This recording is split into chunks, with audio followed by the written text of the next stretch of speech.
Good morning सभी को। आज हम लोग लवण क्षार और लवण पढ़ेंगे क्लास 10 के चैप्टर 2 केमिस्ट्री। ठीक है, हिंदी मीडियम वाले। आज हम लोग अम्ल क्षार और लवण के बारे में जानेंगे, केमिस्ट्री चैप्टर 2 का। ठीक है, साइंस का बोले तो एनसीईआरटी का चैप्टर 2 है। तो चलिए बिना लेट किए हुए स्टार्ट करते हैं। सबसे पहले हम अम्ल जानेंगे, उसके बाद लवण क्षार जानेंगे, उसके बाद हम लोग लवण जानेंगे। तो अम्ल क्या होता है कि हम लोग देखते हैं कि खाना भोजन जो करते हैं, खाते हैं सभी प्रकार के, तो कुछ ना कुछ उसमें स्वाद होता है, चाहे वो खट्टा हो या मीठा हो या नमकीन हो। तो भोजन में अगर आपका खट्टापन महसूस हो, खट्टेपन का स्वाद हो, तो उसमें क्या प्रेजेंट है? आपका अम्ल प्रेजेंट है सर। एसिड उपस्थित के कारण होता है आपका भोजन जो लगता है खट्टापन। दही खाते होंगे तो आपका खट्टा लगता है, नींबू खाते हैं तो खट्टा लगता है, उसमें क्या प्रेजेंट है? आपका एसिड प्रेजेंट है, अम्ल प्रेजेंट है। तो अम्ल का प्रॉपर्टी आप देख सकते हो, गुण, अम्ल के गुण। एसिड शब्द लैटिन भाषा से लिया गया जिसका अर्थ है खट्टा। जो आपका एसिड जो है लैटिन भाषा से लिया गया है जिसका अर्थ होता है क्या? खट्टा होता है, सोर होता है सर, सॉर। ठीक है, एक स्वाद में खट्टे होते हैं, इसका स्वाद कैसा होता है? खट्टा होता है। ये नीले लिटमस को लाल में बदल देते हैं। अगर आप नीला ब्लू लिटमस से वो क्या कर देता है? रेड में कलर में चेंज कर देता है। ये जलीय विलयन में क्या देता है? H+ आयन देता है सर। अगर उसे हम जल एक्वा सोल्यूशन में वो एसिड क्या देता है? H+ आयन देता है। क्या देता है? H+ आयन देता है। तो ये हमारा एसिड का क्या था? गुण था। अम्लों के प्रकार देखेंगे, टाइप्स ऑफ एसिड देखेंगे। नेक्स्ट, टाइप्स ऑफ एसिड क्या होते हैं? तो स्रोतों के आधार पर अम्लों के प्रकार, स्रोतों, source, on the basis of source types of acid. ठीक है, तो आपका एक प्राकृतिक अम्ल होता है या उसी का कार्बनिक अम्ल भी कहते हैं, नेचुरल एसिड या ऑर्गेनिक एसिड का नाम जानते हैं सर। तो वैसा अम्ल जो प्राकृतिक स्रोत से, जैसे पौधे एवं जीव जंतु आदि से प्राप्त किया जाता है, तो वो को उसको क्या कहते हैं? कार्बनिक अम्ल या प्राकृतिक अम्ल कहते हैं सर। अगर अम्ल जिन्हें प्राकृतिक स्रोत जैसे पौधे एवं जीव जंतु आदि से प्राप्त किया जाता है को प्राकृतिक अम्ल कहते हैं। प्राकृतिक अम्ल को कार्बनिक अम्ल भी कहते हैं। प्राकृतिक अम्ल का दूसरा नाम कार्बनिक अम्ल भी है। तो आप याद रखोगे प्राकृतिक अम्ल किसको बोलते हैं? जो पौधे और जीव जंतु से मिले उसे हम क्या बोलेंगे? प्राकृतिक अम्ल कहते हैं। फॉर एग्जाम्पल, या जैसे यहाँ पे अम्ल है, यहाँ पे प्राकृतिक स्रोत है, यहाँ पे अम्ल किस टाइप का अम्ल है वो ठीक है, और यहाँ पे प्राकृतिक स्रोत है। फॉर्मिक अम्ल, फॉर्मिक एसिड सर लाल चींटी जो होता है ना उसमें पाया जाता है। लाल चींटी में फॉर्मिक अम्ल आपका लाल चींटियों में पाया जाता है। बेंजोइक अम्ल एक घास, पत्ते एवं मूत्र में पाए जाते हैं। एसिटिक अम्ल ये फलों के रस में पाए जाते हैं सर, एसिटिक अम्ल, एसिटिक एसिड। लैक्टिक अम्ल आपका दूध में पाया जाता है। लैक्टिक अम्ल कहाँ पाया जाता है? दूध में पाया जाता है सर। सैट्रिक अम्ल आपके खट्टे खट्टे फलों में पाया जाता है, सिट्रिक अम्ल। ठीक है, आपका ऑरेंज हो गया, ए सब में आपका लेमन हो गया, उसमें आपका क्या? सिट्रिक अम्ल पाए जाते हैं। ऑक्जेलिक अम्ल किस में पाया जाता है सर? सारेल का वृक्ष में पाया जाता है। सारेल का वृक्ष में आपका ऑक्जेलिक अम्ल पाए जाते हैं। टर्टेरिक अम्ल आपका सर इमली में पाया जाता है। टर्टेरिक अम्ल आपका इमली में पाया जाता है। ग्लूटेमिक अम्ल, ग्लूटेमिक अम्ल कहाँ पाया जाता है? आपका गेहूं में पाया जाता है। तो आपको ये याद करना है। फॉर्मिक अम्ल आपका लाल चींटी में पाया जाता है। बेंजोइक अम्ल आपके घास, पत्ते, मूत्र में पाए जाते हैं। एसिटिक अम्ल आपके फलों के रसों में पाए जाते हैं। लैक्टिक अम्ल कहाँ पाया जाता है सर? दूध में पाया जाता है, दूध दही में। सिट्रिक अम्ल आपके खट्टे फलों में जैसे संतरा, नींबू, ये सब में पाए जाते हैं। ऑक्जेलिक अम्ल आपके सारेल का वृक्ष में पाया जाता है। टर्टरिक अम्ल आपका इमली में पाया जाता है सर, और ग्लूटेमिक अम्ल आपका गेहूं में पाया जाता है। अब दूसरा टाइप स्रोत के आधार पर, पहला तो देख लीजिए क्या? प्राकृतिक अम्ल। दूसरा है आपका खनिज अम्ल या सिंथेटिक अम्ल कहते हैं। तो अम्ल जिन्हें खनिजों से तैयार किया जाता है को खनिज अम्ल कहते हैं। वैसा अम्ल सर जो खनिजों, मिनरल से बनाया जाए उसे हम क्या बोलेंगे?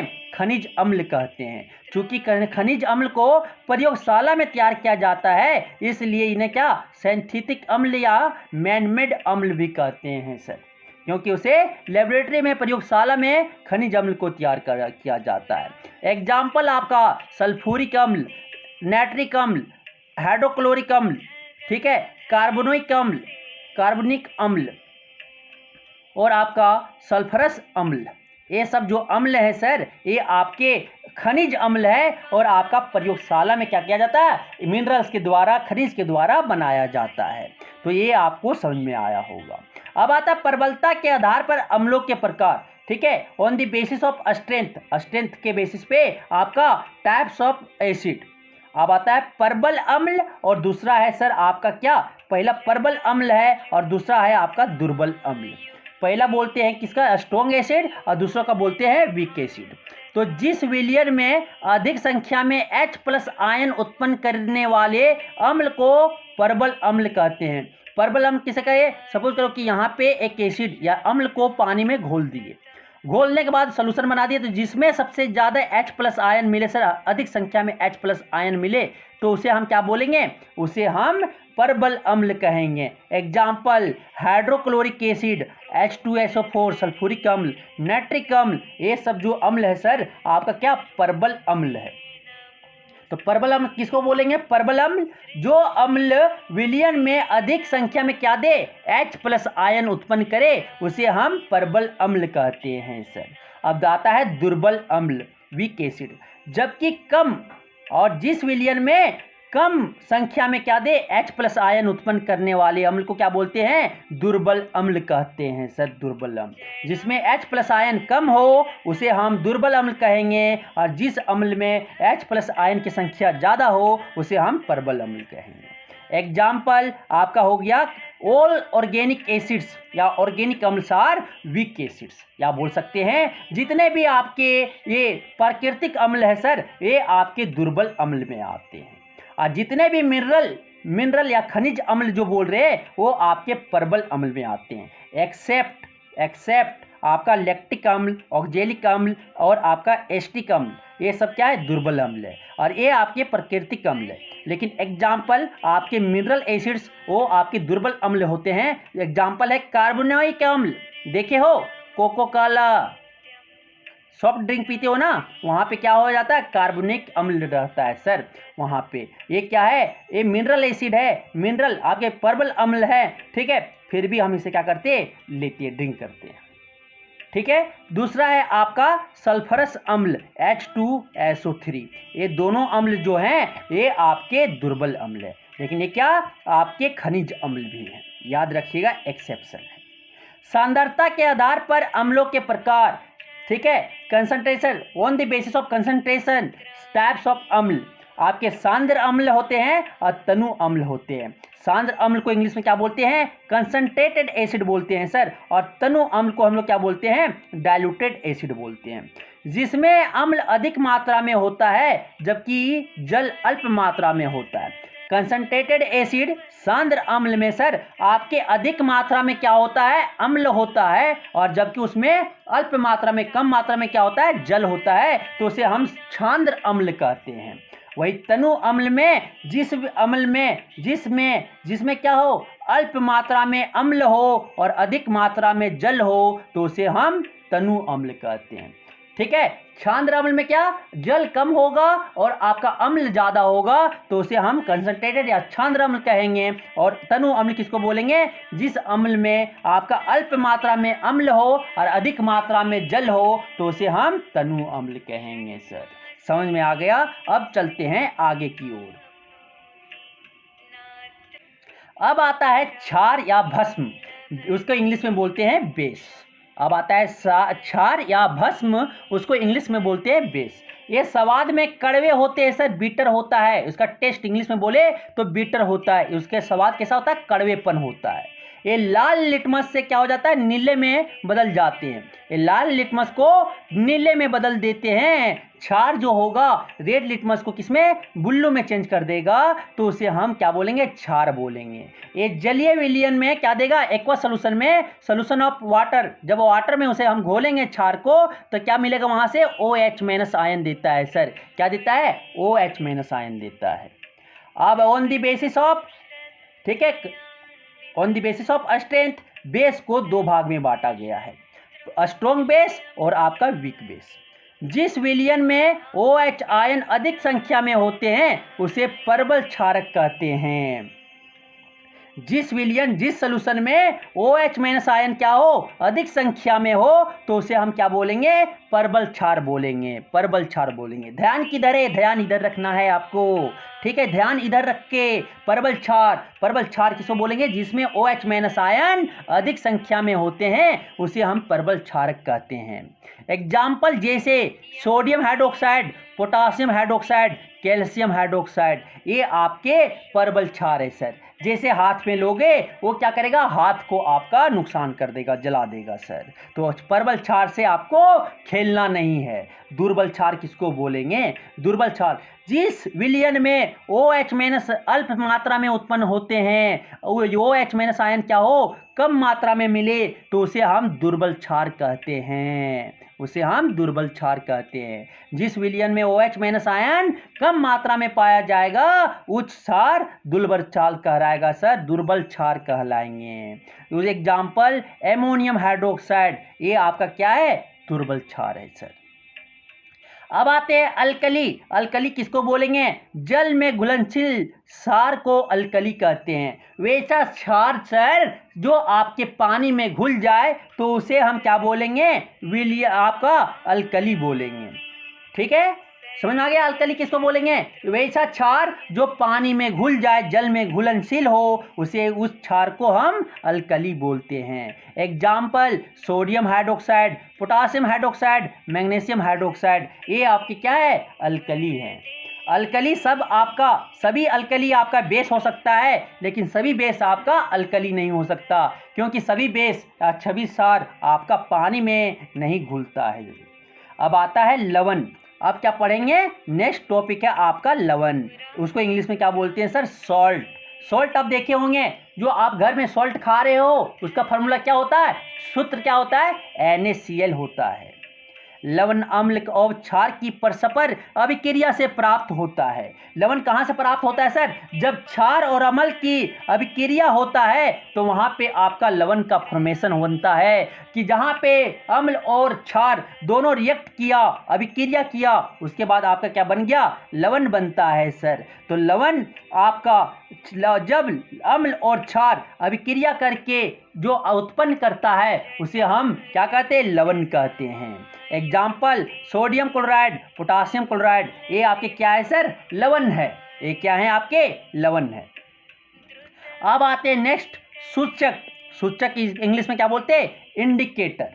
सूचक क्या होता है कि एक आपका विलयन में अम्ल या क्षार की उपस्थिति का पता लगाते हैं कि वो आपका बेस है, क्षार है या अम्ल है। वो हमें पता करने के लिए किसका इस्तेमाल करते हैं, सूचक का करते हैं। किसका करते हैं, सूचक का करते हैं। तो सूचक किसी दिए गए विलयन में अम्ल या क्षार की उपस्थिति का पता लगाते हैं। इनका रंग या गंध अम्लीय या क्षारक माध्यम में बदल जाता है। इनका रंग या गंध जो है अम्लीय या क्षारक माध्यम में क्या होता है, बदल जाता है सर, बदल जाता है। तो उसे हम क्या बोलेंगे, सूचक बोलते हैं। उसे हम क्या बोलते हैं, सूचक बोलते हैं। सूचक किसी दिए गए विलयन में अम्ल या क्षार की उपस्थिति का पता लगाए तो उसे हम क्या बोलेंगे, सूचक बोलते हैं। इनका रंग या गंध अम्लीय या क्षारक माध्यम में क्या होता है, बदल जाता है सर। लिटमस का भी देखे थे, क्या हो जाता है, लिटमस में अगर एसिड अम्ल है तो लिटमस पेपर को किसमें चेंज कर देता है, वो आपका नीला कलर से लाल कलर में कर देता है। और अगर वही क्षार है तो लाल कलर का लाल लिटमस को किसमें चेंज कर देता है, नीला में कर देता है। तो वही इंडिकेटर है या उसे हम सूचक कहते हैं। सूचक के प्रकार, वैसे तो सूचक पर बहुत प्रकार के होते हैं। सूचक जो आपका इंडिकेटर है बहुत प्रकार का होता है, परंतु स्रोत के आधार पर सूचक को 2 भागों में बांटा जा सकता है। ठीक है, जैसे आपका इंडिकेटर बहुत तरह के हो सकते हैं, सूचक बहुत तरह के हो जाते हैं, लेकिन स्रोतों के आधार से पे सूचक को 2 भागों में बांटा गया है। 2 भागों में बांटा गया है। एक आपका प्राकृतिक सूचक और दूसरा मानव निर्मित सूचक। आपका पहला नेचुरल इंडिकेटर और दूसरा साइंटिफिक इंडिकेटर सर। तो प्राकृतिक सूचक वे सूचक जो प्राकृतिक स्रोतों से प्राप्त होते हैं। वैसा सूचक जहां प्राकृतिक नेचुरली प्राप्त हो तो उसे हम प्राकृतिक सूचक कहते हैं। एग्जाम्पल प्राकृतिक सूचक का लिटमस, हल्दी, चाइना रोज, लौंग, लाल गोभी आदि।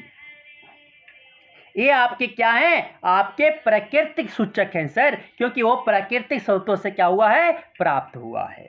ठीक है, अब आता है लिटमस। लिटमस विलेन बैंगनी रंग का रंजक होता है। आपका जो लिटमस है वो बैंगनी रंग का होता है, नेचुरल होता है, प्राकृतिक होता है, जो थैलाफाइट समूह के लैकेन के पौधे से निकाला जाता है। लिटमस जो है सर आपका बैंगनी रंग का रंजक होता है, थैलाफाइट समूह के लाइकेन के पौधे से क्या होता है, निकाला जाता है। लिटमस विलियन जब ना तो अम्लीय होता है ना क्षारकीय, तब इसका रंग क्या होता है, बैंगनी होता है। लिटमस विलियन जब ना वो अम्लीय होता है ना वो क्षारीय होता है, तो उसका रंग कैसा होता है, मीन्स कि वो आपका न्यूट्रल में, ठीक है, ना वो क्षारीय है ना वो अम्लीय है, तो उसका रंग कैसा होगा, बैंगनी होगा। लिटमस पत्र 2 रंगों का होता है। लिटमस पत्र जो है, लिटमस पेपर आपकी 2 रंग का होता है, आपका एक नीला और लाल। लिटमस 2 पेपर का होता है, 2 पेपर में कन्वर्ट बनाया जाता है, एक लाल और दूसरा नीला। ठीक है, लेकिन जब वो ना क्षारकीय माध्यम में हो और ना वो अम्लीय माध्यम में हो, ठीक है, तो उसका लिटमस विलियन का रंग कैसा होता है, बैंगनी होता है। ये आपको याद रखना है। अब आते हैं आगे। नोट क्या बोलता है नोट में कि अम्ल नीले लिटमस पत्र को लाल कर देता है, जबकि क्षार लाल लिटमस पत्र को नीला कर देता है। अभी हम पढ़े कि अम्ल जो है नीला लिटमस पत्र को किसमें, लाल में कन्वर्ट कर देता है, और क्षार लाल लिटमस पेपर को किसमें, नीला में कन्वर्ट कर देता है। अब आता है हल्दी, टर्मरिक। हल्दी भी एक प्रकार का प्राकृतिक सूचक है। हल्दी भी क्या है, एक प्राकृतिक सूचक है सर। यह पीला रंग का होता है। हल्दी तो सब देखे होंगे ना, कैसा कलर होता है, पीला कलर का होता है। कई बार आपने देखा होगा जब किसी सफेद कपड़ों पर सब्जी का दाग लग जाता है और जब इसे साबुन क्षारीय प्रकृति से धोते हैं तो यार उस रंग दाग के धब्बे को भूरा लाल कर देता है। कि आपको बोला जा रहा है कि जो आपका हल्दी है कैसा कलर का होता है, पीला रंग का होता है। तो आप कभी देखे होंगे कि सफ़ेद कपड़ा में अगर आपका सब्जी का दाग लग गया है, और जब इसे आप साबुन से धो रहे हो, क्षारीय प्रकृति से धो रहे हो, तो क्या हो जाता है, उसका जो दाग है वो आपका कैसा हो जाता है, भूरा लाल हो जाता है, भूरा लाल कर देता है। अम्ल के साथ हल्दी के रंग में कोई परिवर्तन नहीं होता।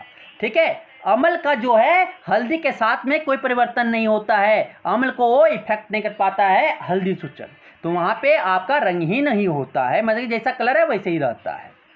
क्षार के साथ इसका रंग कैसा हो जाता है, भूरा लाल हो जाता है। और क्षार के साथ जब आप हल्दी को डाल दोगे, हल्दी को क्षार में जब डाल दोगे तो क्या हो जाएगा, ये भूरा लाल रंग हो जाता है।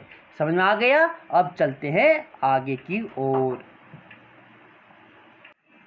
अब बोलता है लाल पत्ता गोभी। लाल पत्ता गोभी भी क्या है, आपका प्राकृतिक सूचक है सर, और ये आपका लाल पत्ता गोभी के रस को भी प्राकृतिक सूचक के रूप में उपयोग किया जाता है। लाल पत्ता गोभी के रस मूल रूप में बैंगनी रंग का होता है। कैसा होता है, वायलेट कलर का होता है सर, बैंगनी कलर का होता है। लाल पत्ता गोभी के रस में अम्ल मिलाने पर कैसा हो जाता है, लाल रंग में आपका बदल जाता है। रेड केबज को जब लाल पत्ता गोभी को हम क्या करें, अम्ल में मिलाते हैं उसका रस को, तो कैसा कलर कर देता है, बैंगनी से लाल रंग में बदल देते हैं। और वही अगर लाल पत्ता गोभी के रस को किसमें मिला दे, क्षार में मिला देते हैं, तो उसका कलर कैसा हो जाता है, हरे रंग में बदल जाता है, ग्रीन रंग कलर में बदल जाता है सर। तो ये आपको ध्यान रखना है। सूंघने वाला सूचक ऑल्फैक्टरी इंडिकेटर, ये भी एक आपका क्या है, प्रकृति में कुछ ऐसे पदार्थ होते हैं जिनकी गंध अम्लीय या क्षारकीय माध्यम में क्या हो जाता है, बदल जाता है। क्षारकीय या अम्लीय मामले में क्या होता है, बदल जाता है, तो उसे हम ऑल्फैक्टरी इंडिकेटर या ऑल्फैक्टरी गंधीय सूचक कहते हैं। ठीक है, समझ में आ गया कि प्रकृति में कुछ ऐसे पदार्थ होते हैं जिनका गंध अम्लीय या क्षारकीय माध्यम में क्या होता है, बदल जाता है, तो ऐसे पदार्थों को हम क्या बोलते हैं, गंधीय सूचक कहते हैं। एग्जाम्पल वेनिला, प्याज एवं लौंग आदि, ये आपका क्या है, ऑल्फैक्टरी इंडिकेटर, सूंघने वाला सूचक है सर। अब नेक्स्ट आता है कृत्रिम या संचलित सूचक। इसको इंग्लिश में क्या बोलते हैं, साइंथेटिक इंडिकेटर बोलते हैं। क्या बोलते हैं, साइंथेटिक इंडिकेटर बोलते हैं। वे सूचक जो प्राकृतिक नहीं होते हैं, ये रासायनिक पदार्थों द्वारा प्रयोगशाला में बनाया जाता है को कृत्रिम या मानव निर्मित सूचक कहते हैं। कि साइंटिफिक इंडिकेटर कृत्रिम या संचालित सूचक ये वे सूचक होते हैं जो प्राकृतिक नहीं होते हैं। ये क्या प्रयोगशाला रासायनिक पदार्थों को यूज करके प्रयोगशाला में बनाया जाए तो उसे हम क्या बोलेंगे, कृत्रिम मानव निर्मित सूचक कहते हैं। जैसे मेथिल ऑरेंज और फिनोथिलीन आदि ये आपका क्या है, कृत्रिम या संश्लेषित सूचक कहते हैं। इनका उपयोग अम्ल एवं क्षार की जांच के लिए होता है। इनका उपयोग अम्ल और क्षार की जांच के लिए करते हैं सर। फिनोथिलीन जो है आपका एक रंगीन घोल है, रंगहीन कलरलेस होता है। फिनोथिलीन आपका कलरलेस होता है। क्षार में मिलाने से फिनोथिलीन का रंग कैसा हो जाता है, पिंक कलर का हो जाता है सर। कलरहीन से क्या हो जाता है, रंगहीन से क्या हो जाता है, पिंक कलर का हो जाता है। कहाँ मिलाने से, फिनोथिलीन को कहाँ मिलाने से, क्षार में मिलाने में। अगर क्षार में फिनोथिलीन को डाल दिए तो उसका कलर कैसा हो जाएगा, कलरलेस से रंगीन से कैसा हो जाएगा, गुलाबी हो जाएगा। और लेकिन अम्ल मिलाने से फिनोथिलीन रंगहीन ही रहता है, लेकिन इसका इफेक्ट, फिनोथिलीन का इफेक्ट कहाँ पे नहीं पड़ता, अम्ल पे कोई इफेक्ट नहीं पड़ता है।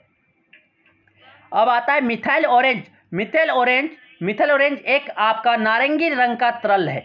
मिथाइल ऑरेंज आपका नारंगी रंग का, ऑरेंज रंग का क्या है, तरल है सर। मिथाइल ऑरेंज का रंग क्षार के मिलाने से पीला हो जाता है। मिथाइल ऑरेंज को अगर हम क्षार में मिला देते हैं तो क्या हो जाता है, वो पीला हो जाता है। कैसा कलर हो जाता है, येलो कलर हो जाता है, ऑरेंज से येलो हो जाता है। और वही मिथाइल ऑरेंज का रंग अम्ल के मिलाने से क्या हो जाता है, लाल हो जाता है। अगर वही मिथाइल ऑरेंज को कहाँ डाल दे, अम्ल में मिला दे तो उसका कलर कैसा हो जाता है, लाल हो जाता है। मीन्स कि आपका ऑरेंज से कैसा हो गया, रेड हो गया। अब आता है नेक्स्ट आता है सूचक, यहाँ पे अम्ल के साथ क्षार के साथ।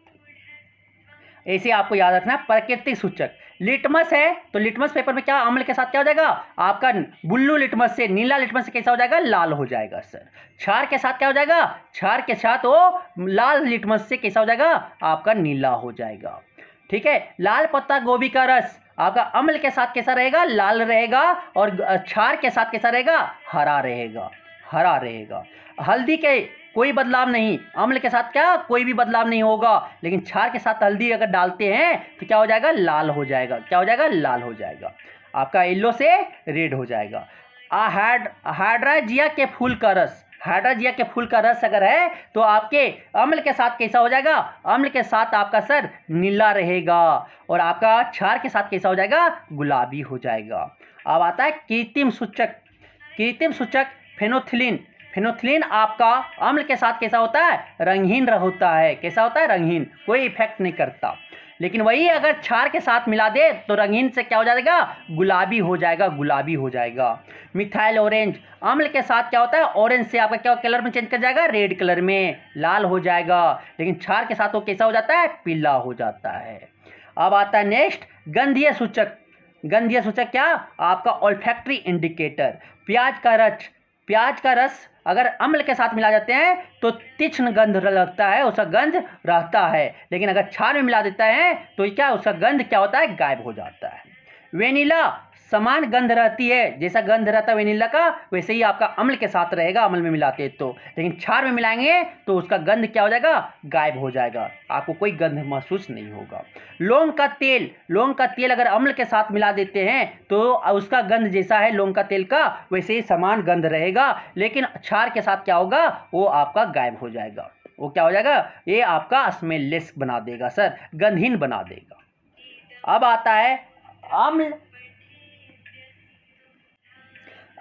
अम्ल और क्षारों के रासायनिक गुण।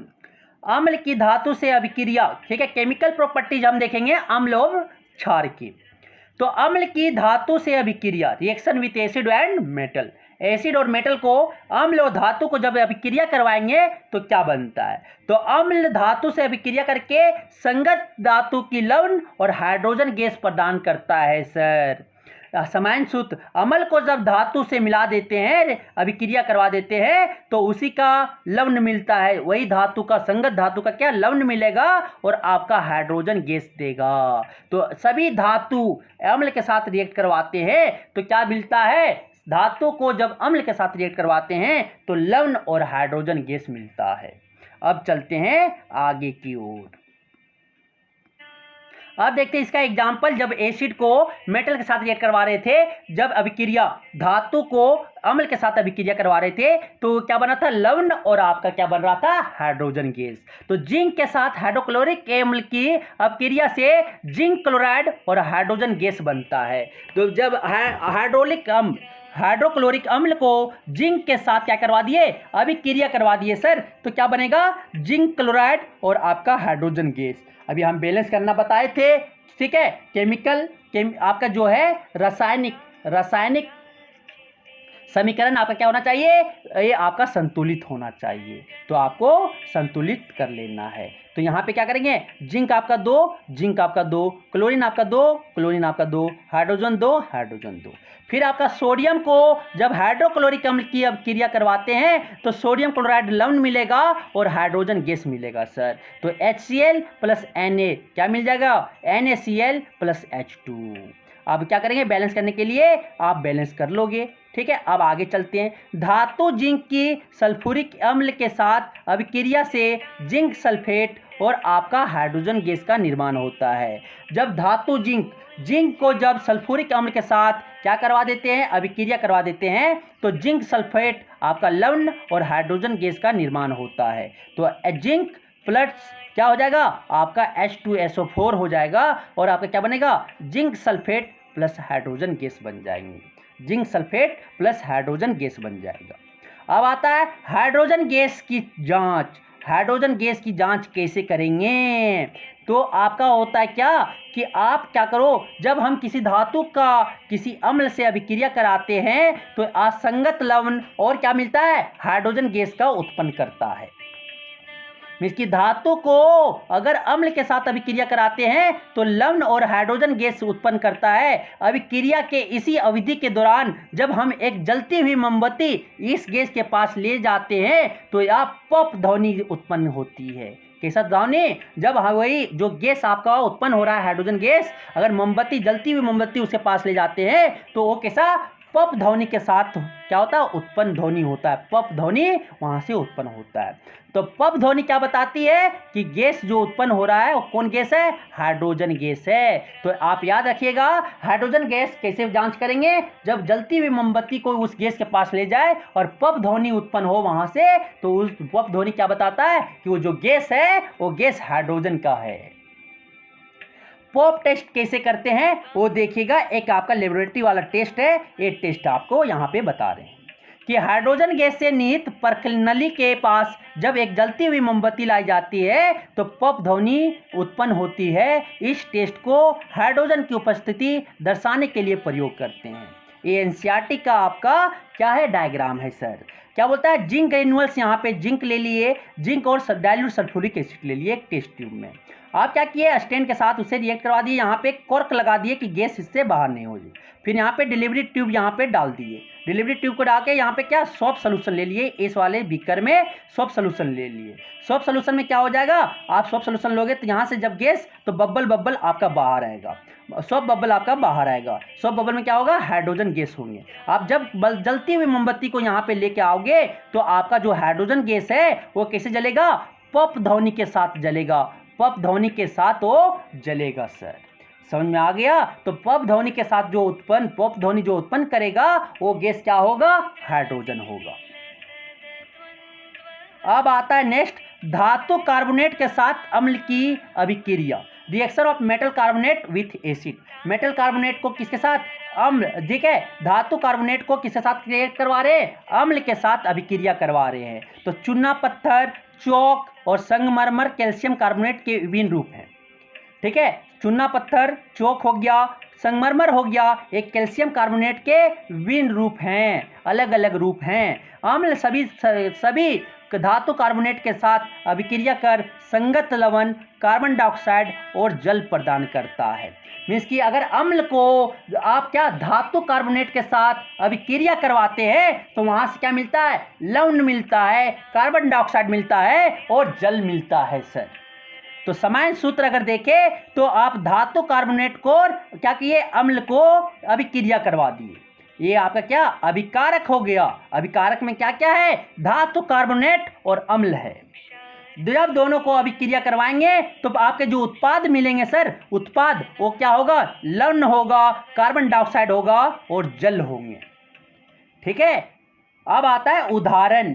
उदाहरण को जब कैल्शियम क्लोराइड हाइड्रोक्लोरिक अम्ल के साथ अभिक्रिया कर आप कैल्शियम क्लोराइड, कार्बन डाइऑक्साइड और क्या जल यहाँ पे कैल्शियम क्लोराइड नहीं होगा, कार्बोनेट होगा। क्या होगा, कार्बोनेट होगा सर, कार्बोनेट होगा, गलत लिखा हुआ है। तो यहाँ पे क्या कर लेना, कार्बोनेट कर लेना। जब कैल्शियम कार्बोनेट और हाइड्रोक्लोरिक अम्ल के साथ अभिक्रिया कर क्या क्या बनेगा, कैल्शियम क्लोराइड, कार्बन डाइऑक्साइड और आपका जल मिलेगा। ठीक है, तो कैल्शियम क्लोराइड आपका लवण हो गया सर, कार्बन डाइऑक्साइड गैस तो मिल रहा है और आपका क्या मिलेगा, जल मिलेगा। तो कैल्शियम कार्बोनेट का फॉर्मूला क्या होता है, CaCO3 प्लस आपका क्या हो गया, आपका हाइड्रोक्लोरिक अम्ल HCl। दोनों को जब आपका अभिक्रिया करवा दिए तो क्या मिलेगा, कैल्शियम क्लोराइड मिलेगा, कार्बन डाइऑक्साइड CO2 मिलेगा और आपका जल H2O मिलेगा। समझ में आ गए आपको रिएक्शन को, आपको केमिकल रिएक्शन को क्या करना है, रासायनिक अभिक्रिया को बैलेंस्ड करना है, संतुलित करना है। ठीक है, चलते हैं अब आगे की ओर।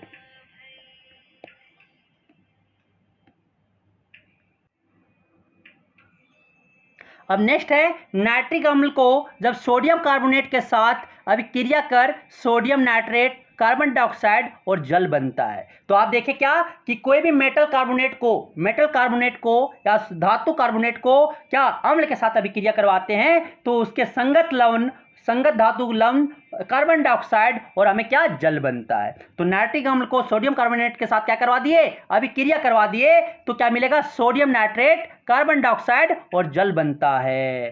तो यहाँ पे आपका क्या होता है फॉर्मूला नाइट्रिक अम्ल का, HNO3 होता है। जब सोडियम कार्बोनेट का फॉर्मूला क्या होता है, Na2CO3। दोनों के अभिक्रिया करवाए तो क्या बनेगा, उत्पाद में आपका सोडियम नाइट्रेट बनेगा, कार्बन डाइऑक्साइड बनेगा और आपका वाटर बनेगा सर। तो ये आपको फिर बैलेंस करना है, आपको ये आपका क्या संतुलित करना है, ठीक है। अब आता है क्या, चूने के पानी का टेस्ट। चूने का पानी का टेस्ट कैसे करते हैं, तो उत्पादन कार्बन डाइऑक्साइड को चूने के पानी से प्रभावित करने पर पानी कैसा हो जाता है, दूधिया हो जाता है। अगर आप कार्बन डाइऑक्साइड का कैसे टेस्ट करोगे कि कार्बन डाइऑक्साइड गैस वहाँ पे इवॉल्व कर रहा है या नहीं, निकल रहा है या नहीं, कैसे टेस्ट करोगे ये आपको बताना है। तो आप यहाँ चूने के पानी का टेस्ट, उत्पादन कार्बन डाइऑक्साइड को जब चूने के पानी से क्या करवा दे, पास करवा दे तो आपका चूना का पानी है वो कैसा हो जाएगा, दूध सा हो जाएगा, दूधिया हो जाएगा। तो उसे हम क्या बोलेंगे, जो गैस पास हो रहा है वहां से वो गैस क्या है, कार्बन डाइऑक्साइड है। तो फार्मूला क्या होगा, क्या आपका चूने के पानी का फार्मूला होता है सर, सूत्र CaOH2 एक्वस होता है और उसमें कार्बन डाइऑक्साइड पास करवा दिए तो क्या हो जाएगा, कार्बन क्या आपका कैल्शियम कार्बोनेट बनेगा और वाटर बनेगा। तो कैल्शियम कार्बोनेट आपका क्या है, सफेद अवशेप है, उसी का कलर कैसा होता है, दूधिया कलर होता है। और एक क्या पता कराते हैं कि कार्बन डाइऑक्साइड गैस आपका जब लाइम वाटर या चूने के पानी से क्या करवा दे, प्रवाहित करवा दे तो आपका चूने का पानी कैसा हो जाएगा, दूधिया हो जाएगा। अब आता है नेक्स्ट तीसरा, धातु हाइड्रोजन कार्बोनेट और अम्ल की अभिक्रिया। जब धातु हाइड्रोजन कार्बोनेट या उसी को बोलते हैं धातु बाइकार्बोनेट और अम्ल की अभिक्रिया करवाते हैं तो उत्पाद वहां से जो मिलता है वो मिलता है सर क्या, लवण, कार्बन डाइऑक्साइड और आपका जल मिलेगा। ठीक है, तो समान सूत्र जो आप लिखोगे याद रखोगे तो धातु हाइड्रोजन कार्बोनेट या बाइकार्बोनेट जो बोलो प्लस अम्ल, ये आपका अभिकारक हो गया और आपका जो उत्पाद में मिलेगा क्या, लवण, कार्बन डाइऑक्साइड और जल मिलेंगे। क्या मिलेंगे, लवण, कार्बन डाइऑक्साइड और जल मिलेगा। उदाहरण देखेंगे, अब देखते हैं उदाहरण देखते हैं। तो सोडियम बाइकार्बोनेट या सोडियम हाइड्रोजन कार्बोनेट को हाइड्रोक्लोरिक अम्ल के साथ क्या करवा देते हैं, अभिक्रिया करवा देते हैं तो क्या मिलेगा वहां पे, सोडियम क्लोराइड मिलेगा सर, कार्बन डाइऑक्साइड मिलेगा और जल बनता है। जब सोडियम बाइकार्बोनेट को हाइड्रोक्लोरिक अम्ल के साथ अभिक्रिया करवाते हैं तो उत्पाद हमें जो मिलेगा वो सोडियम क्लोराइड, कार्बन डाइऑक्साइड और जल बनता है। सोडियम बाइकार्बोनेट का फॉर्मूला क्या होता है, NaHCO3 प्लस हाइड्रोक्लोरिक अम्ल का फॉर्मूला क्या होता है, सूत्र क्या होता है, HCl। दोनों को जब अभिक्रिया करवाते हैं तो अभिक्रिया करके आपका क्या बनता है, सोडियम क्लोराइड, फॉर्मूला क्या होता है NaCl और क्या मिलेगा सर, कार्बन डाइऑक्साइड और आपका वाटर बनता है, जल।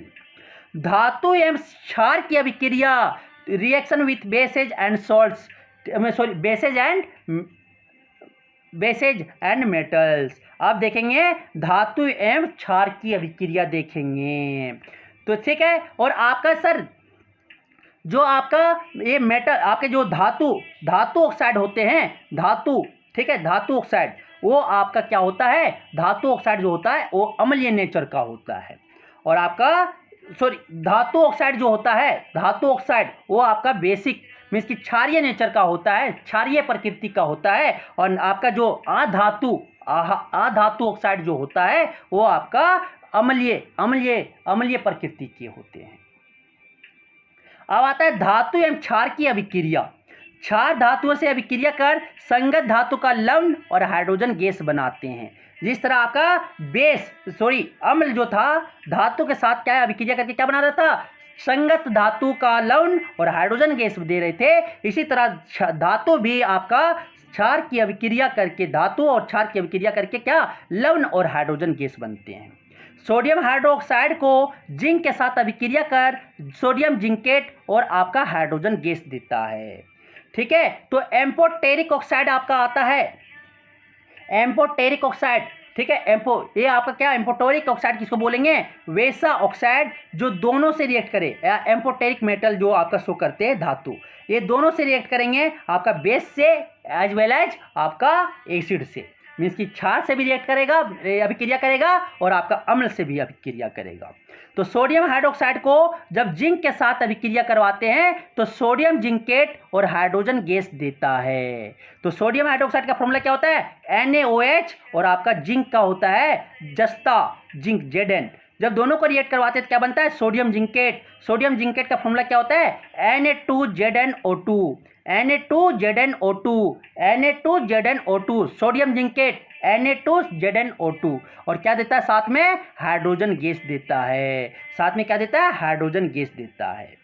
अब नेक्स्ट है, जब सोडियम हाइड्रोक्साइड को अल्युमिनियम के साथ रिएक्ट करवा देते हैं, जब सोडियम हाइड्रोक्साइड को किसके साथ, अल्युमिनियम के साथ अभिक्रिया करवा देते हैं तो सोडियम अल्यूमिनेट और हाइड्रोजन गैस देता है। सर जब सोडियम हाइड्रोक्साइड को अल्युमिनियम के साथ रिएक्ट करवाते हैं तो सोडियम अल्यूमिनेट और हाइड्रोजन गैस देता है। सोडियम हाइड्रोक्साइड का फॉर्मूला NaOH होता है और अल्युमिनियम का Al संकेत होता है। दोनों को जब वाटर के साथ रिएक्ट करवा देते हैं, ठीक है, जल, तो इसके साथ रिएक्ट करवाते हैं तो क्या बनेगा, सोडियम अल्यूमिनेट बनेगा और हाइड्रोजन गैस बाहर आएगा। ये जल दो या ना दो कोई दिक्कत नहीं, यहीं तक आप याद रखना, ठीक है। तो क्या बन जाएगा, sodium aluminate NaLO2 plus hydrogen gas देगा, ठीक है। तो सोडियम अल्यूमिनेट का फॉर्मूला क्या होता है, NaLO2,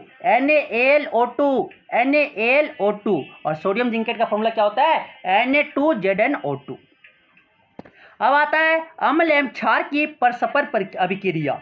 तो ये क्या बनाता है, उदासीन अभिक्रिया, उदासीनकरण अभिक्रिया उसको कहते हैं। जब अम्ल एवं क्षार की अभिक्रिया हो तो उसे हम उदासीनकरण अभिक्रिया कहते हैं।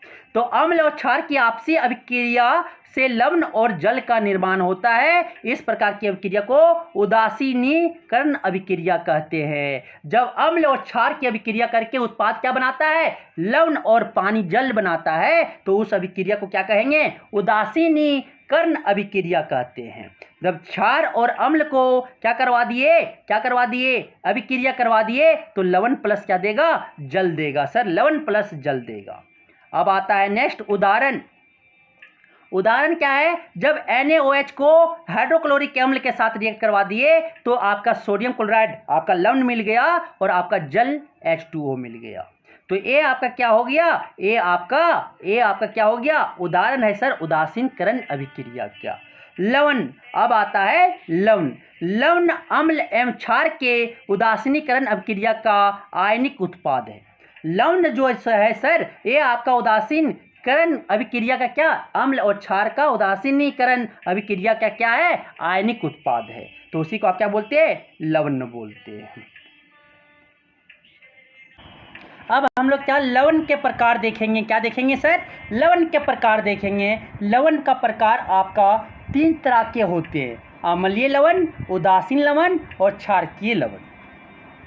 तो अम्लीय लवण प्रबल अम्ल एवं दुर्बल क्षार के आपसी अभिक्रिया के फलस्वरूप प्राप्त होता है कि आपका अम्लीय लवण किससे बना होता है, परबल अम्ल, मीन्स कि आपका अम्ल मजबूत हो और आपका दुर्बल क्षार से बना अम्ल लवण को हम अम्लीय लवण कहते हैं। अम्लीय लवण किससे बना रहता है, आपका परबल अम्ल आएगा। अम्लीय लवण मीन्स अम्लीय से पहचानना कि आपका जो अम्ल होगा परबल होगा और आपका क्षार जो होगा वो दुर्बल होगा, तो उससे जो सॉल्ट बनेंगे, लवण बनेंगे, उस लवण को हम अम्लीय लवण कहेंगे।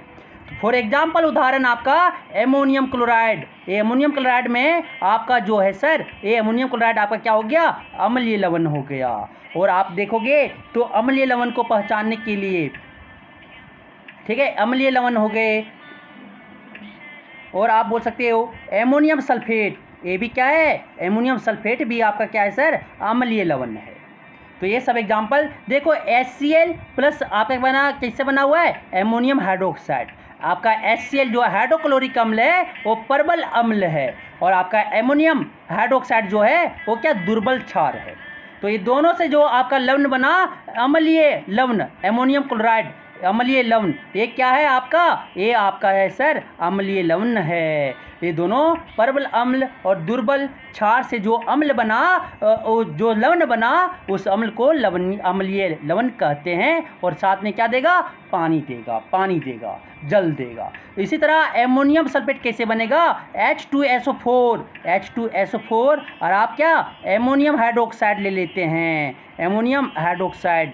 ये आप इससे जब बनाते हो सर, जब इससे बनाते हैं तो क्या बनेगा आपका बनेगा एमोनियम, आपका क्या बनेगा, एमोनियम सल्फेट, NH4 2SO4। और क्या बनेगा, साथ में क्या देगा, जल देगा सर। तो आपका ये परबल अम्ल और आपका क्या दुर्बल क्षार से जो सॉल्ट बनता है, लवण बनता है, उसे अम्लीय लवण कहते हैं।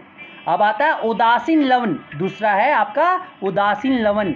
उदासीन लवण परबल अम्ल और दुर्बल, उदासीन अम्ल जो है सर आपका क्या बनेगा, किससे, परबल अम्ल होना चाहिए और परबल क्षार होना चाहिए। दोनों परबल होना चाहिए या दोनों आपका क्या होना चाहिए, या आपका दुर्बल होना चाहिए। दोनों परबल आएगा तो दोनों क्या करेगा, उदासीन बना देगा। तो आपसी अभिक्रिया करके क्या वो प्राप्त होता है। जब उदासीन, यहाँ पे दुर्बल गलत लिखा हुआ है, ठीक है, दुर्बल गलत लिखा हुआ है।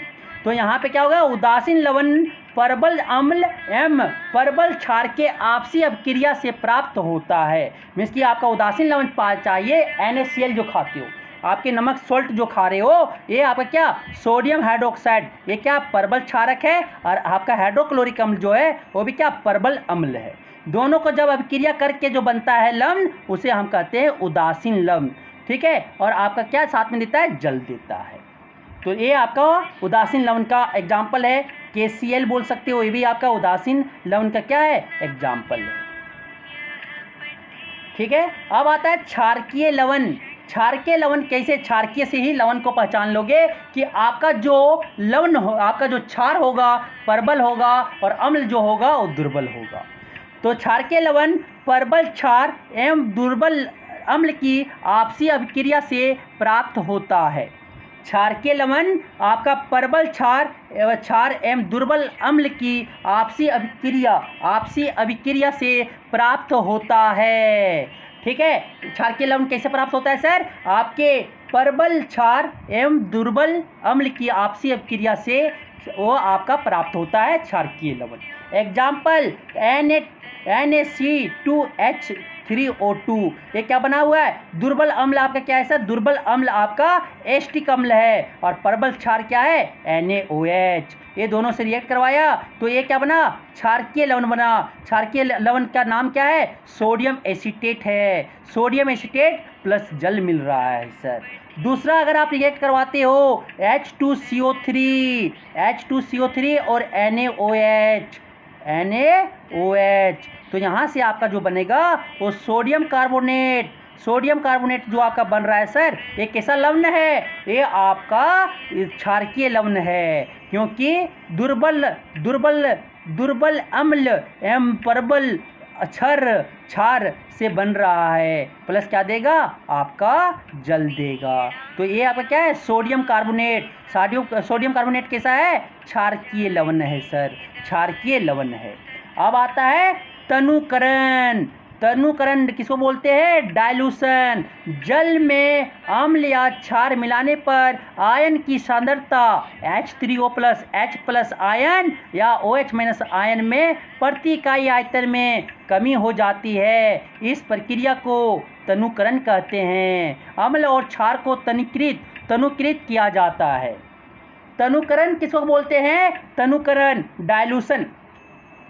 तनुकरण किसको बोलते हैं? डाइल्यूशन। जल में अम्ल या क्षार मिलाने पर आयन की सांद्रता H+ या OH- में प्रति इकाई आयतन में कमी हो जाती है। इस प्रक्रिया को हम क्या कहते हैं? तनुकरण कहते हैं। क्या कि मानो कि क्षार या अम्ल में हम पानी मिला दिए, जल में हम क्या कहते हैं? जल में आप ये मत करना कि एसिड में पानी मिला रहे हैं, अम्ल में पानी, क्या हो जाएगा? आपको ये हीट जनरेट करता है, ऊष्मा उत्पन्न करता है। इसलिए आप उसमें क्या करोगे? उसमें आप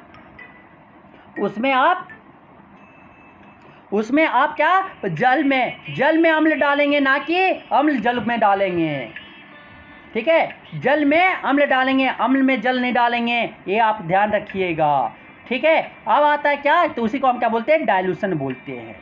अब आता है क्या? तनुकरण समझ में आ गया।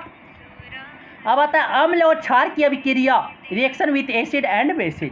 अम्ल और क्षारक की आपसी अभिक्रिया से लवण और जल का निर्माण होता है। इस प्रकार की अभिक्रिया को उदासीनीकरण अभिक्रिया कहते हैं।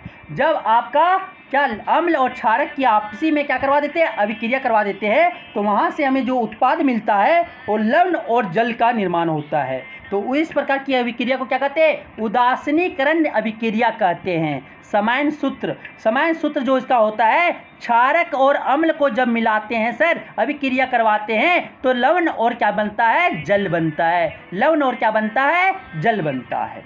अब एग्जाम्पल आपका दिखाते हैं। सोडियम हाइड्रोक्साइड हाइड्रोक्लोरिक अम्ल से अभिक्रिया कर साधारण नमक और जल बनाता है। NaOH और HCl को जब रिएक्ट करवा दिए, अभिक्रिया करवा दिए, तो आपका जो उत्पाद बनेगा वो सोडियम, आपका साधारण नमक, और आपका क्या? वाटर, जल बन जा रहा है। सोडियम हाइड्रोक्साइड को नाइट्रिक अम्ल से अभिक्रिया करवा कर दिए, तो सोडियम नाइट्रेट और जल बनता है। Sodium hydroxide NaOH plus HNO3 को जब दोनों को अभिक्रिया करवा देते हैं, तो उत्पाद में आपका क्या? सोडियम नाइट्रेट और जल का उत्पादन होता है।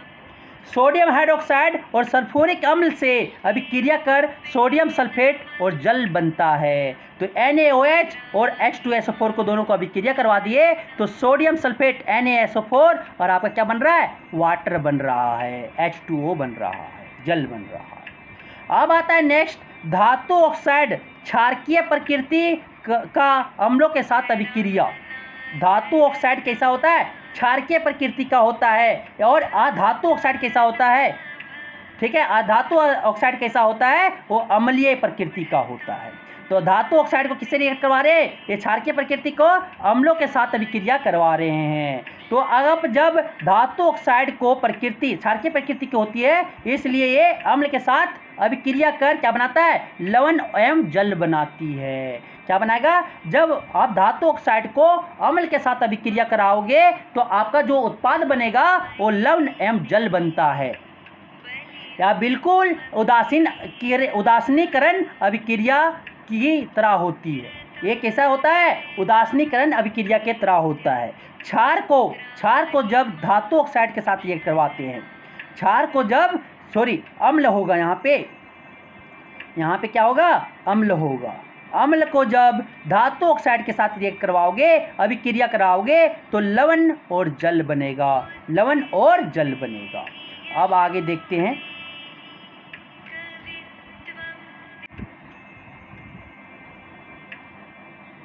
यहाँ पे देखिए, आयरन 3 ऑक्साइड सल्फ्यूरिक अम्ल से अभिक्रिया कर आयरन सल्फेट और जल बनाता है।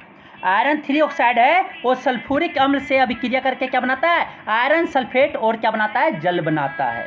आयरन ऑक्साइड सल्फ्यूरिक अम्ल से अभिक्रिया कर क्या बनाता है? आयरन सल्फेट और जल बनाता है। जब आयरन ऑक्साइड सल्फ्यूरिक अम्ल के साथ अभिक्रिया कर लेता है, तो आयरन सल्फेट लवण हो गया और जल बनता है। तो Fe2O3 फार्मूला, फेरस 3 ऑक्साइड का आपका फार्मूला होता है Fe2O3। सल्फ्यूरिक अम्ल का फॉर्मूला होता है H2SO4। जब दोनों का अभिक्रिया करवाते हैं तो ये ferrous sulphate Fe2SO4 whole 3 plus जल बनता है। कॉपर ऑक्साइड हाइड्रोक्लोरिक अम्ल। कॉपर ऑक्साइड क्या है सर? आपका क्षारीय प्रकृति का है, क्षारीय ऑक्साइड है, क्षारीय प्रकृति का है। हाइड्रोक्लोरिक अम्ल से अभिक्रिया करवाते हैं तो कॉपर क्लोराइड और आपका जल प्रदान करता है। तो copper oxide CuO plus HCl दोनों को अभिक्रिया करवाएं तो क्या बनेगा? कॉपर क्लोराइड CuCl2 प्लस आपका जल देगा, H2O देगा सर।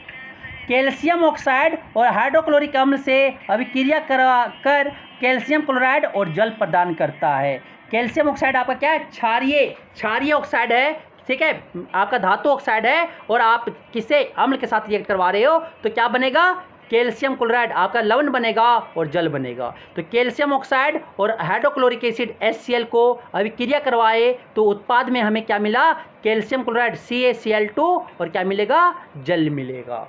अब आता है क्षार और अधातु ऑक्साइड अम्लीय प्रकृति का अभिक्रिया, कि क्षार और अधातु ऑक्साइड अम्लीय प्रकृति, अधातु ऑक्साइड जो है वो अम्लीय प्रकृति का होता है, का अभिक्रिया देखेंगे। तो जब अधातुओं की प्रकृति अम्लीय होती है तो जो क्षारक से अभिक्रिया कर क्या बनाता है? लवण एवं जल बनाता है। मीन्स कि क्षार और अधातु ऑक्साइड का अभिक्रिया करवाएं तो उत्पाद में हमें क्या बनेगा? मिलेगा लवण और जल मिलेगा। यह अभिक्रिया भी क्या है? उदासीनीकरण अभिक्रिया के समान ही होता है। समान सूत्र क्षार प्लस अधात्विक ऑक्साइड, क्षार प्लस अधात्विक ऑक्साइड क्या बनेगा? लवण प्लस जल बनेगा। लवण प्लस जल बनेगा सर, लवण प्लस जल बनेगा। क्षार और अधात्विक ऑक्साइड को जब हम अभिक्रिया करवाते हैं तो लवण और क्या मिलता है? जल मिलता है उत्पाद में। तो सोडियम हाइड्रोक्साइड को कार्बन डाइऑक्साइड से अभिक्रिया कर सोडियम कार्बोनेट और जल देता है। जब सोडियम हाइड्रोक्साइड को कार्बन डाइऑक्साइड से अभिक्रिया करवा देते हैं तो क्या मिलता है उत्पाद में? सोडियम कार्बोनेट और क्या बनेगा? जल बनेगा। तो सोडियम हाइड्रोक्साइड को कार्बन डाइऑक्साइड से क्या करवा दे रहे हैं? अभिक्रिया करवा रहे हैं तो क्या मिलेगा? NaOH प्लस CO2 क्या मिलेगा? सोडियम कार्बोनेट Na2CO3 प्लस आपका जल मिलेगा, H2O मिलेगा सर। अब चलते हैं आगे की ओर।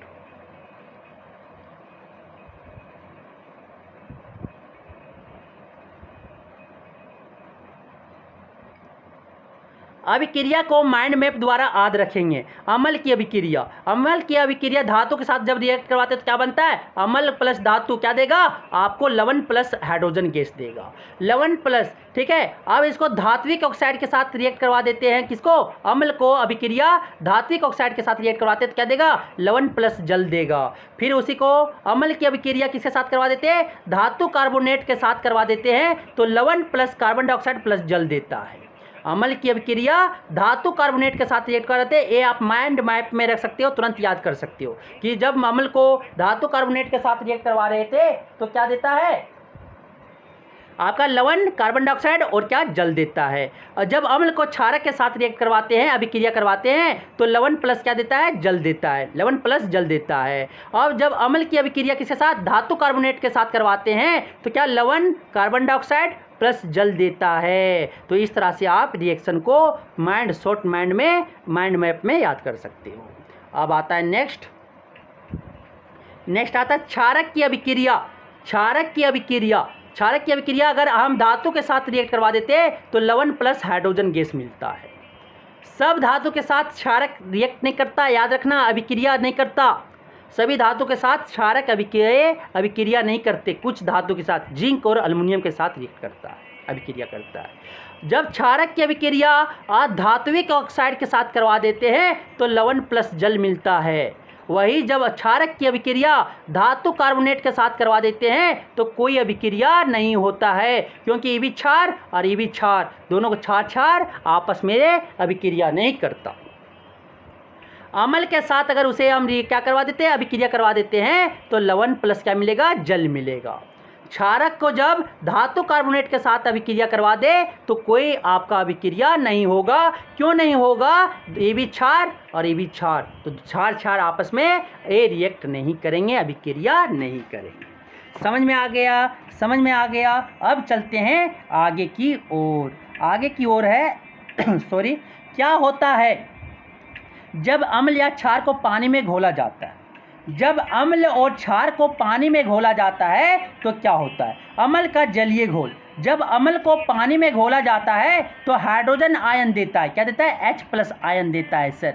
जब अम्ल को पानी में जलीय में घोला जाता है, पानी में घोला जाता है तो हाइड्रोजन आयन देता है, H+ आयन देता है। अम्ल के द्वारा दिया गया hydrogen ion H+ ion aqueous के अणु के साथ जुड़कर क्या बना लेता है? हाइड्रोनियम आयन बना लेता है। H+ आयन तो हम लोग लिखते हैं, लेकिन एक्चुअली क्या होता है? H3O+ होता है। क्या होता है? वाटर के साथ वो अभिक्रिया करके जुड़ के तो क्या बना लेता है? हाइड्रोनियम आयन बना लेता है सर। क्या बना लेता है? हाइड्रोनियम आयन बना लेता है, H3O+ बना लेता है। ऐसा इसलिए होता है, हाइड्रोजन आयन स्वतंत्र रूप में नहीं रह सकता है। क्या? H+ इतना ज़्यादा रिएक्टिव होता है कि वो कहता है कि ना हम अकेला नहीं चल सकते, मेरे साथ कोई ना कोई जुड़ना होगा, हम बेवफा हैं, हम बेवफा नहीं हैं, हम क्या हैं? हम पूरा लगाव दिल रखते हैं। हाइड्रोजन बोलेगा H+ आयन और क्या करेगा? पानी के साथ जुड़ के वो H3O+ बना लेगा। समझ में आ गया? अब चलते हैं, अभिक्रिया को निम्नलिखित रूप से दर्शाया जा सकता है। अभिक्रिया को इस प्रकार से हम लोग दर्शा सकते हैं।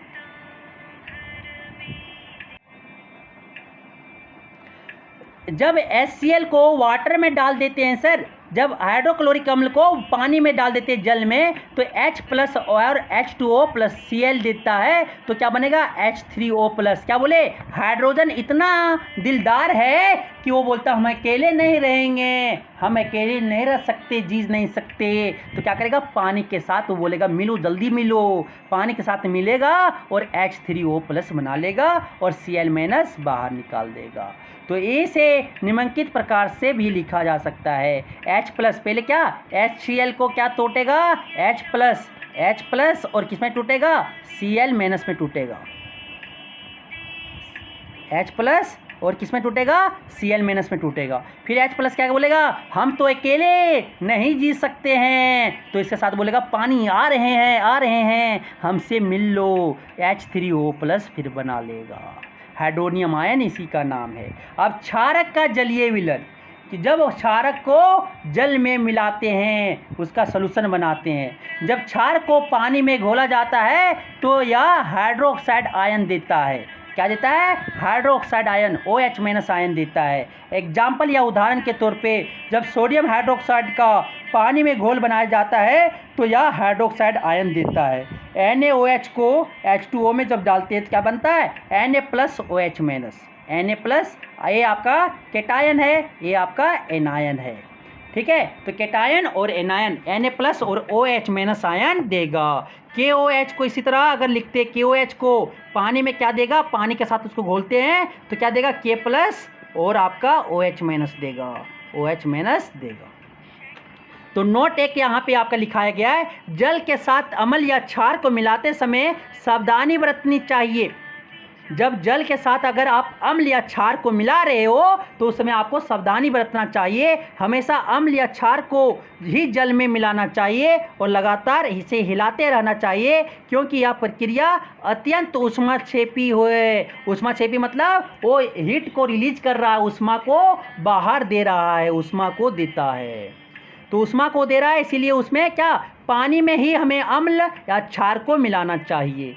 ठीक है, तो और इसे टाइम टाइम पे हिलाते रहना चाहिए, जिससे ऊष्मा क्या हो, जो रिलीज हो रहा है वहाँ से ऊष्मा बाहर निकल रहा है वो क्या हो जाए, उसी में मिल जाए। क्षार अम्ल में जल मिलाने पर उत्पन्न हुई ऊष्मा के कारण मिश्रण अस्फलित होकर बाहर आ सकता है और तथा आप जल सकते हैं। साथ ही अत्यधिक स्थानीय ताप के कारण कांच का पात्र भी टूट सकता है। क्षार अम्ल में अगर आप पानी मिला देते हो, क्षार अम्ल में क्या कर रहे हो, पानी मिला रहे हो, तो ऊष्मा इतना उसका है, ऊष्माक्षेपी अभिक्रिया कर रहा है वहाँ पे, तो ऊष्मा उतना के कारण क्या हो सकता है, आप जल सकते हो, आपका पार्ट, बॉडी पार्ट क्या हो सकता है, नुकसान हो सकता है, इवन आपका कांच का जो पात्र है वो भी टूट सकता है। इसलिए हमें क्या करना चाहिए, आपको अम्ल में जल नहीं मिलाना चाहिए, अम्ल में जल नहीं मिलाना चाहिए, क्षार में जल नहीं मिलाना चाहिए, जल में आपको अम्ल मिलाना चाहिए। जल में आपको अम्ल में मिलाना चाहिए। ये तरीका आपका क्या है, सही है, ये आपका सही है। क्या जल में क्या कर रहे हैं, जल में अम्ल को डाल रहे हैं, ना कि अम्ल में जल को डाल रहे हैं। ये आपका गलत प्रोसेस है, ये आपका सही प्रोसेस है। अब आता है पीएच स्केल। पीएच स्केल से हम क्या कर सकते हैं, सारे एसिड और बेस का स्ट्रेंथ मीन्स कि उसका प्रबल और दुर्बल अम्ल या क्षार है वो हम पीएच स्केल से पता कर सकते हैं। अब आता है नेक्स्ट आपका आता है पीएच शब्द में पीएच, पी का अर्थ होता है पोटेंसी, ठीक है, पी का अर्थ क्या होता है, पोटेंसी, और पावर, पोटेंसी बोले या पावर का होता है, पी का अर्थ जो होता है पोटेंसी या पावर होता है। एच का अर्थ होता है हाइड्रोजन आयन, पीएच का मतलब होता है power of hydrogen ion, hydrogen ion का शक्ति, हाइड्रोजन आयन का शक्ति। पीएच शब्द में पी जर्मनी के शब्द पोटेंस से आया है जिसका अर्थ है पावर, और पीएच की अवधारणा को सबसे पहले 1909 सोरेन सेन ने प्रस्तुत किया था। सबसे पहले पीएच का अवधारणा कौन किया था, 1909 में कौन किए थे, सोरेन सेन ने किए थे। यह एक प्रकार का यूनिवर्सल सार्वत्रिक सूचक होता है। जो पीएच स्केल है वो एक आपका सार्वत्रिक सूचक होता है। पीएच की परिभाषा देखेंगे, किसी विलयन में उपस्थित हाइड्रोजन आयन की सांद्रता ज्ञात करने के लिए एक स्केल विकसित किया गया है जिसे पीएच स्केल कहते हैं। किसी भी विलयन में उपस्थित कि हाइड्रोजन आयन की सांद्रता अज्ञात करने के लिए एक स्केल विकसित किया, उस स्केल को हम क्या कहते हैं, पीएच स्केल कहते हैं। समझ आ गया कि किसी भी विलयन में सोल्यूशन में कितना वहाँ पे H प्लस आयन है, कंसंट्रेशन ऑफ H आयन वहाँ पे है, उसे अज्ञात करने के लिए जो हम स्केल यूज करते हैं उस स्केल का नाम क्या है, पीएच स्केल। इस स्केल में 0 से लेकर 14 तक अंकित नंबर होते हैं। मीन्स कि ये स्केल में आपका 0, यहाँ पे 7, यहाँ पे आपका क्या 14 नंबर जैसे आपका लिखा रहता है, 0, 1, 2 लेकर 14 तक, जो किसी अम्ल या क्षार की प्रबलता दुर्बलता के साथ साथ उनके मान बताते हैं। कि इसमें आपका पीएच स्केल में आपका क्षार या अम्ल प्रबल है या दुर्बल है या उसका वैल्यू क्या है, मान क्या है, वो भी बताता है। सॉरी, पीएच किसी घोल में हाइड्रोजन आयन के व्युत्क्रम का लॉग H प्लस है, ठीक है। पीएच जो है, पीएच किसी घोल में हाइड्रोजन आयन के वैधता को बोले तो इन्वर्सली प्रोपोर्शनल है, इन्वर्सली प्रोपोर्शनल है। मीन्स के H प्लस आयन जितना ज़्यादा होगा पीएच वैल्यू उतना ही कम होगा, पीएच वैल्यू उतना ही कम होगा। मीन्स कि आप लिख सकते हो pH is equal to minus log of concentration of H plus ion. फिर आप लिख सकते हो pH is equal to log concentration of 1/H plus ion. Means कि आप ये बोल सकते हैं पी जो होता है आपका इन्वर्सली प्रोपोर्शनल होता है किसका, कंसंट्रेशन ऑफ H, सांद्रता ऑफ H प्लस आयन का, ठीक है। जितना आपका H प्लस आयन होगा उतना कम आपका पीएच वैल्यू होगा, ठीक है। तो पीएच स्केल पर 0 मान सबसे शक्तिशाली अम्ल को सूचित करता है। 0 मान जहाँ पे आपका दिख रहा है वहाँ पे आपका क्या होगा, शक्तिशाली अम्ल को सूचित करता है 0 पर, क्योंकि आप देखो concentration of H plus ion या सांद्रता ऑफ H प्लस आयन जितना ज़्यादा होगा पीएच वैल्यू क्या होगा, कम होगा, पीएच वैल्यू कम होगा। तो ये ज़्यादा होगा किधर, लेफ्ट साइड में, लेफ्ट साइड में पीएच वैल्यू क्या है, कम होगा, 0, 1, 2, 3, 4, 5, 6। तो इधर आपका 0 से 7 तक क्या है, आपका अम्ल है, 0 से 7, और 7 से 14 क्या है आपका, ये आपका क्षार है, क्षार है। और 7 में क्या है आपका उदासीन है, 7 क्या है, उदासीन है। पीएच स्केल पर 7 मान सबसे उदासीन घोल को सूचित करता है। 7 मान पर पीएच स्केल पर 7 मान जो है वहाँ पे आपका क्या, उदासीन घोल को सूचित करता है। पीएच स्केल पर 14 मान सबसे शक्तिशाली क्षार को सूचित करता है। पीएच स्केल पे अगर 14 का वैल्यू ले रहे, 14 जो वैल्यू आपका मान दिख रहा है, 14 मान जो दिख रहा है वहाँ पे आपका क्या, शक्तिशाली क्षार है, सबसे ज़्यादा शक्तिशाली क्षार है। अब आगे है आपका क्या कि पीएच स्केल पर मान 7 से तक घटने के साथ अम्ल की शक्ति बढ़ती है। जैसे आप पीएच अगर लेस देन 7 आए तो ये क्या कहलाएगा, अम्ल कहलाएगा। क्या कहलाएगा सर, अम्ल कहलाएगा। और पीएच अगर आपका 7 है तो ये क्या कहलाएगा, उदासीन कहलाएगा। अगर पीएच आपका 7 है तो उसे क्या कहेंगे, उदासीन कहेंगे। और pH अगर 7 से बढ़ रहा है, 7 से 14 तक क्या हो रहा है, बढ़ रहा है, तो क्षार की शक्ति क्या करेगा, बढ़ेगा, क्षार का शक्ति क्या करेगा, बढ़ेगा। तो pH उसी प्रकार pH स्केल पर 7 से 14 तक बढ़ने के साथ क्षार की शक्ति क्या होता है, बढ़ता है। जैसे 7 से 14 की ओर बढ़ती हुई क्षारक प्रकृति, 7 से 14 की ओर क्या कर रहे हैं, बढ़ रहे हैं, तो आपका क्या क्षारक प्रकृति जो है वो बढ़ता है। और अगर अम्लीय 7 से 0 की तरफ आ रहे हैं तो यहाँ पे आपका अम्लीय प्रकृति क्या करता है, बढ़ता है सर। तो यहाँ पे आप क्या कर सकते हो, H+ आयन की सांद्रता 7 से 0 की तरफ जा रहे हैं तो उधर आपका क्या करता है, बढ़ता है। और H+ आयन की सांद्रता जो है उस पर किधर 7 से 14 की तरफ जा रहे हैं तो उधर क्या करता है, घटता है, क्या होता है, कमी होती जाता है। तो आपको pH स्केल समझ में आ गया, ठीक है, pH स्केल समझ में आ गया। 7 पे आपका उदासीन होता, 0 से 7 आपका अम्ल होता है, 7 से 14 आपका स्केल pH स्केल पे क्या होता है, आपका बेस होता है, क्षार होता है।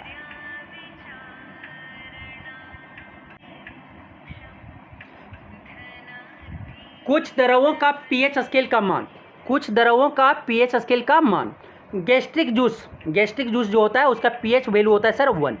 लेमन जूस का जो pH वैल्यू होता है वो होता है, pH का मान जो होता है ये 2.5 होता है।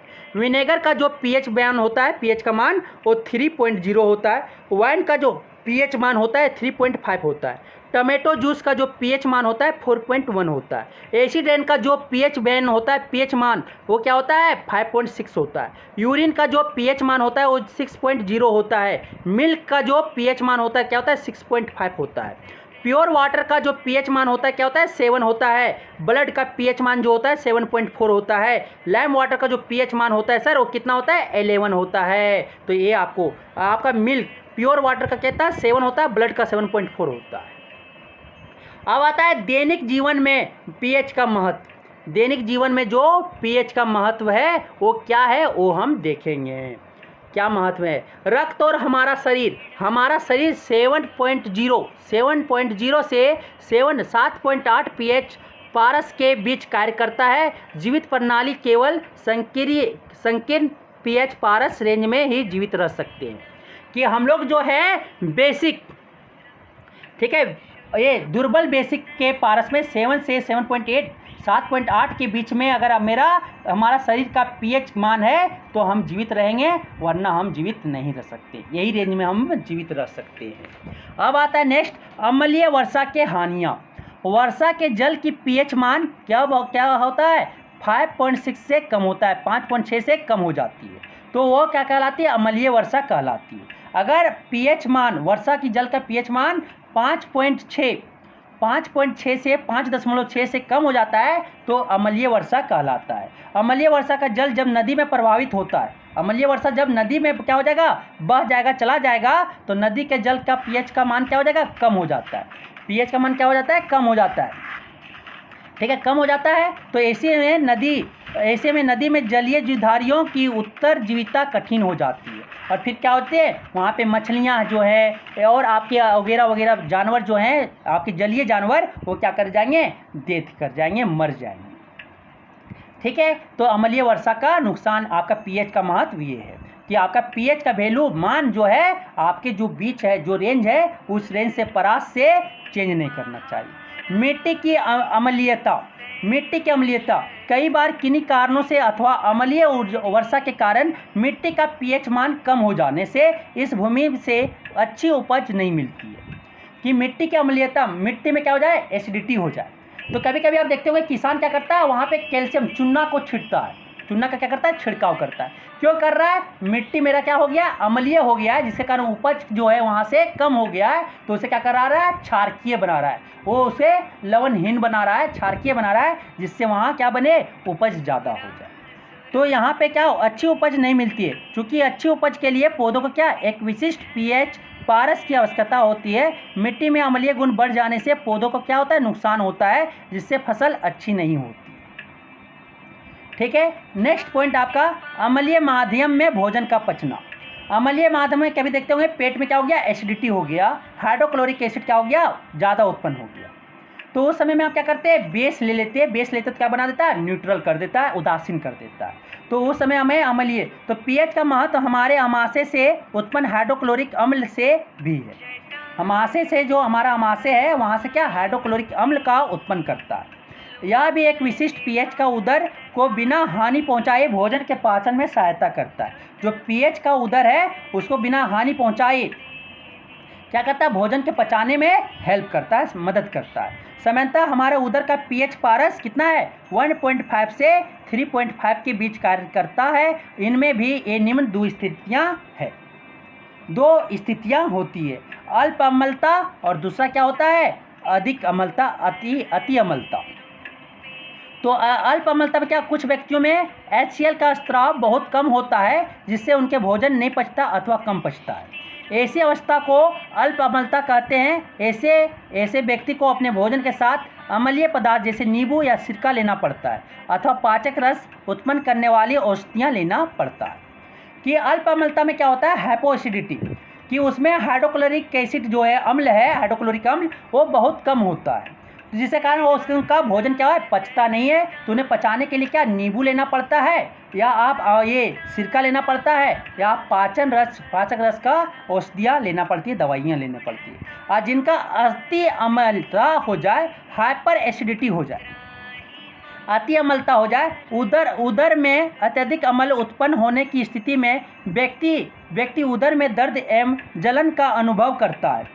उदर में अत्यधिक अम्ल उत्पन्न होने की स्थिति में व्यक्ति क्या करता है, उदर में दर्द एवं जलन का अनुभव करता है। कि अगर ज़्यादा आपका हाइड्रोक्लोरिक अम्ल क्या हो गया, उत्पन्न हो गया, तो वहाँ पे दर्द और जलन का महसूस होता है।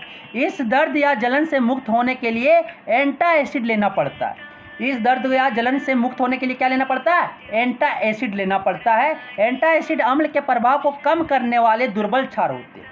ठीक है, एंटाएसिड अम्ल को क्या, वो दुर्बल क्षार लेते हैं। क्या, एसिड ज़्यादा हो गया पेट में, एसिड ज़्यादा हो गया तो वहाँ पे क्या, दुर्बल क्षार ले रहे हैं। मैग्नीशियम हाइड्रोक्साइड हो गया, मिल्क ऑफ मैग्नीशिया इनो हो गया। ठीक है, ये सब हम लोग लेके क्या कर रहे हैं, अम्ल को कम कर रहे हैं, न्यूट्रलाइज कर रहे हैं, उदासीन बना रहे हैं, फिर मेरा प्रोसेस अच्छा से काम कर सके।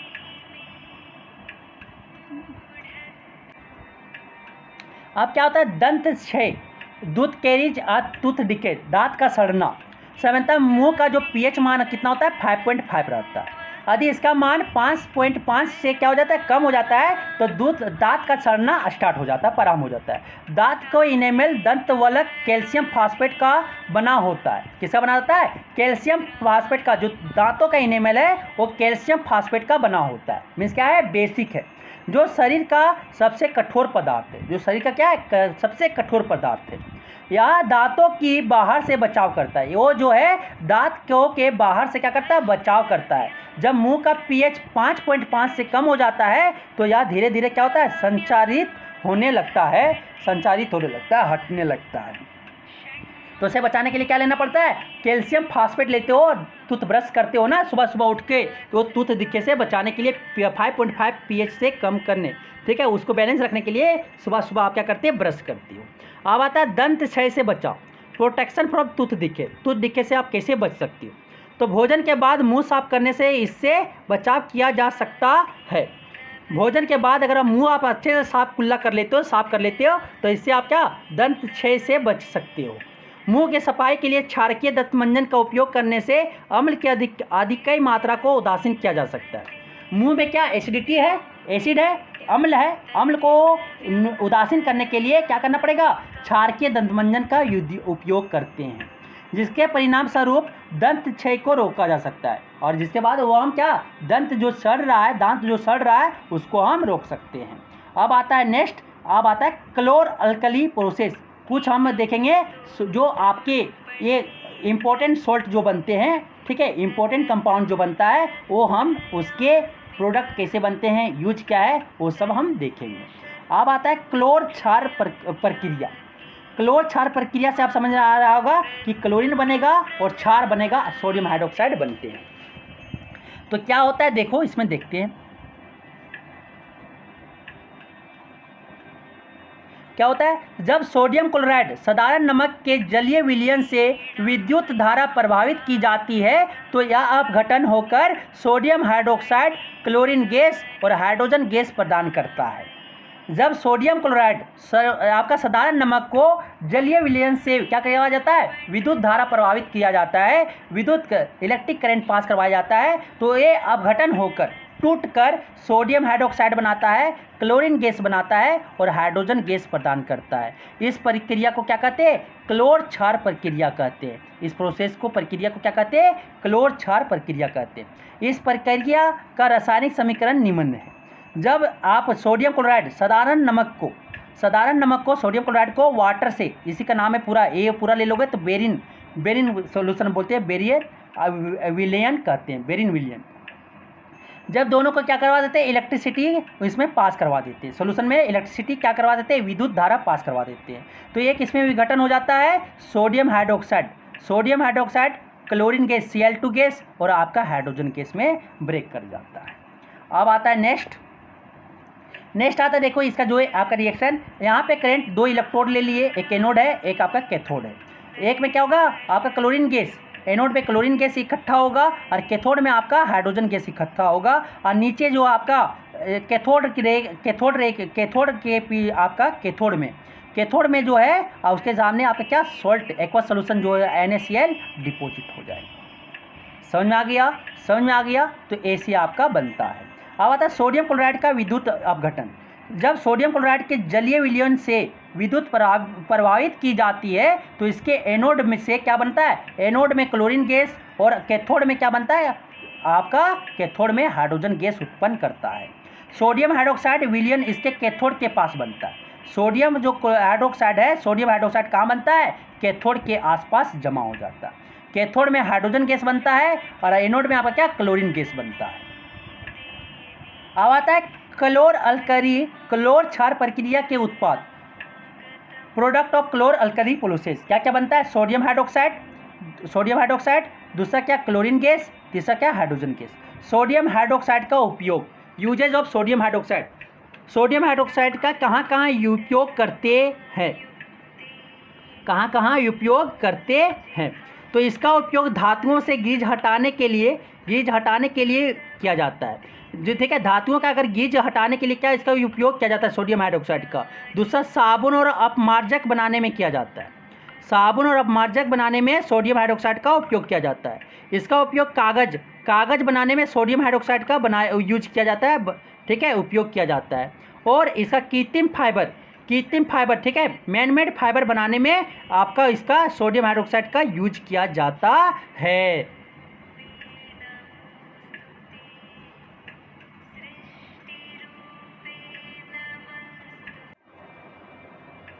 अब आता है क्लोरीन गैस का उपयोग जल की स्वच्छता के लिए किया जाता है। जल को शुद्ध करने के लिए, स्वच्छ बनाने के लिए क्लोरीन गैस का यूज किया जाता है। स्विमिंग पूल में क्लोरीन गैस का उपयोग किया जाता है। PVC, CFC polyvinyl chloride, CFC कीटाणुनाशक बनाने में इसका क्लोरीन गैस का यूज किया जाता है। नेक्स्ट पॉइंट, इसका उपयोग रोगाणुनाशक बनाने में भी किया जाता है। इसका उपयोग, ठीक है, रोगाणुनाशक बनाने में भी यूज किया जाता है क्लोरीन गैस का। हाइड्रोजन गैस का उपयोग अब देखेंगे। इसका उपयोग ईंधन के लिए किया जाता है। इसका उपयोग फ्यूल की तरह यूज किया जाता है। दूसरा, इसका उपयोग मार्गरीन बनाने के लिए यूज किया जाता है। उसका उपयोग एमोनिया खाद बनाने के लिए भी यूज किया जाता है अब आता है, देखो यहाँ पे क्लोर अल्कली प्रोसेस का प्रक्रिया का दिखाया है। साधारण नमक ले लिए, साधारण नमक में क्या इलेक्ट्रिसिटी पास करवा दिए, तो एक में कैथोड पे क्या हाइड्रोजन गैस जमा हो रहा है, आपका एनोड पे क्या क्लोरीन गैस जमा हो रहा है, और एनोड के जस्ट नीचे क्या जमा हो रहा है NaOH। तो सोडियम हाइड्रोक्साइड और आपका विरंजक चूर्ण है। जब आपका NaOH और क्लोरीन आपका दोनों साथ में मिला हुआ है तो इसको बोलते हैं विरंजक चूर्ण। और आपका H2 और Cl2 दोनों आपस में मिला हुआ है तो इसे बोलते हैं हाइड्रोक्लोरिक अम्ल। समझ में आ गया? हाइड्रोक्लोरिक अम्ल का उत्पादन देखेंगे तो जब क्लोरीन और हाइड्रोजन क्लोर क्षार प्रक्रिया के महत्वपूर्ण उत्पादन है जिनका उपयोग हाइड्रोक्लोरिक अम्ल के उत्पादन में किया जाता है। जब हाइड्रोजन और क्लोरीन को आपस में ऐड किया जाता है, अभिक्रिया किया जाता है, तो हाइड्रोक्लोरिक अम्ल बनता है। हाइड्रोक्लोरिक अम्ल का एक महत्वपूर्ण रसायन है जिसका उपयोग निम्न पदार्थों के उपयोग उत्पादन में किया जाता है। हाइड्रोक्लोरिक अम्ल एक महत्वपूर्ण रसायन है जिसका उपयोग निम्न पदार्थों को बनाने में, उत्पादन करने में हेल्प करते हैं। दवाइयों के निर्माण में हाइड्रोक्लोरिक अम्ल का बहुत बड़ा योगदान है उत्पादन करने के लिए। सौंदर्य प्रसाधन के निर्माण में, सौंदर्य प्रसाधन को बनाने में भी इसका हाइड्रोक्लोरिक अम्ल का यूज किया जाता है। एमोनियम क्लोराइड के निर्माण में हाइड्रोक्लोरिक अम्ल को यूज करके एमोनियम क्लोराइड बनाया जाता है। इस्पात के सफाई के लिए हाइड्रोक्लोरिक, ठीक है, स्टील को साफ करने के लिए आपका हाइड्रोक्लोरिक अम्ल का उपयोग किया जाता है। विरंजक चूर्ण कैल्शियम ऑक्सीक्लोराइड, कैल्शियम ऑक्सीक्लोराइड विरंजक चूर्ण, production of bleaching powder. Cloth क्षार प्रक्रिया से प्राप्त क्लोरीन, ठीक है, और सूखे बुझे चूने की प्रक्रिया से विरंजक चूर्ण का निर्माण होता है। कि क्लोरीन को जब कैल्शियम हाइड्रोक्साइड को चूना वाला पानी में जब क्लोरीन पास करवा दे तो हमें क्या मिलता है, विरंजक चूर्ण मिलता है, आपका कैल्शियम ब्लीचिंग पाउडर मिल जाता है। क्या करो कि आप CaOH2 में Cl2 से अभिक्रिया करवा दो सर, तो ये आपका कैल्शियम ऑक्सीक्लोराइड और आपका वाटर जल मिल जाएगा। तो ये आपका अभिक्रिया याद रखना, ठीक है। तो कैल्शियम ऑक्सीक्लोराइड कैसे मिलेगा, तो आपका ब्लीचिंग पाउडर या विरंजक चूर्ण कैसे मिलेगा, जब कैल्शियम हाइड्रोक्साइड में क्लोरीन को अभिक्रिया करवा देते हैं तो वहाँ से आपका कैल्शियम ऑक्सीक्लोराइड मिलेगा और ये आपका क्या है, विरंजक चूर्ण है। और क्या साथ में क्या देगा, जल देगा सर। अब आता है नेक्स्ट आता है विरंजक चूर्ण का उपयोग, ब्लीचिंग पाउडर का उपयोग कहाँ कहाँ करते हैं। तो वस्त्र उद्योग में सूती एवं लिनन के विरंजन के, कागज की फैक्ट्री में लकड़ी के मजा एवं लॉन्ड्री में साफ कपड़ों के विरंजन के लिए उपयोग किया जाता है। वस्त्र उद्योग में सूती लिनन के विरंजन के, कागज में फैक्ट्री में, ये सब में इसका यूज किया जाता है। कई रासायनिक उद्योगों में एक उपचायक के रूप में यूज किया जाता है। पीने वाले जल को जीवाणुओं से मुक्त करने के लिए रोगाणुनाशक के रूप में विरंजक चूर्ण को यूज किया जाता है। पानी के जल के जीवाणु को मारने के लिए, मुक्त करने के लिए ब्लीचिंग पाउडर। नाला में छिड़काव करने के लिए या साफ सुथरा करने के लिए अपने इसका छिड़काव किया जाता है, वहाँ पे यूज किया जाता है। समझ आ गया। तो यहाँ पे आपका विरंजक चूर्ण का क्या है, उपयोग किया जाता है। अब आता है बेकिंग सोडा का उत्पादन। बेकिंग सोडा का उत्पादन कैसे करेंगे, NaHCO3 का बेकिंग सोडा का उत्पादन कैसे करेंगे, सोडियम बाइकार्बोनेट या सोडियम हाइड्रोजन कार्बोनेट नाम है। इस यौगिक का रासायनिक नाम सोडियम हाइड्रोजन कार्बोनेट है, NaHCO3। इसका सूत्र जो होता है NaHCO3 है।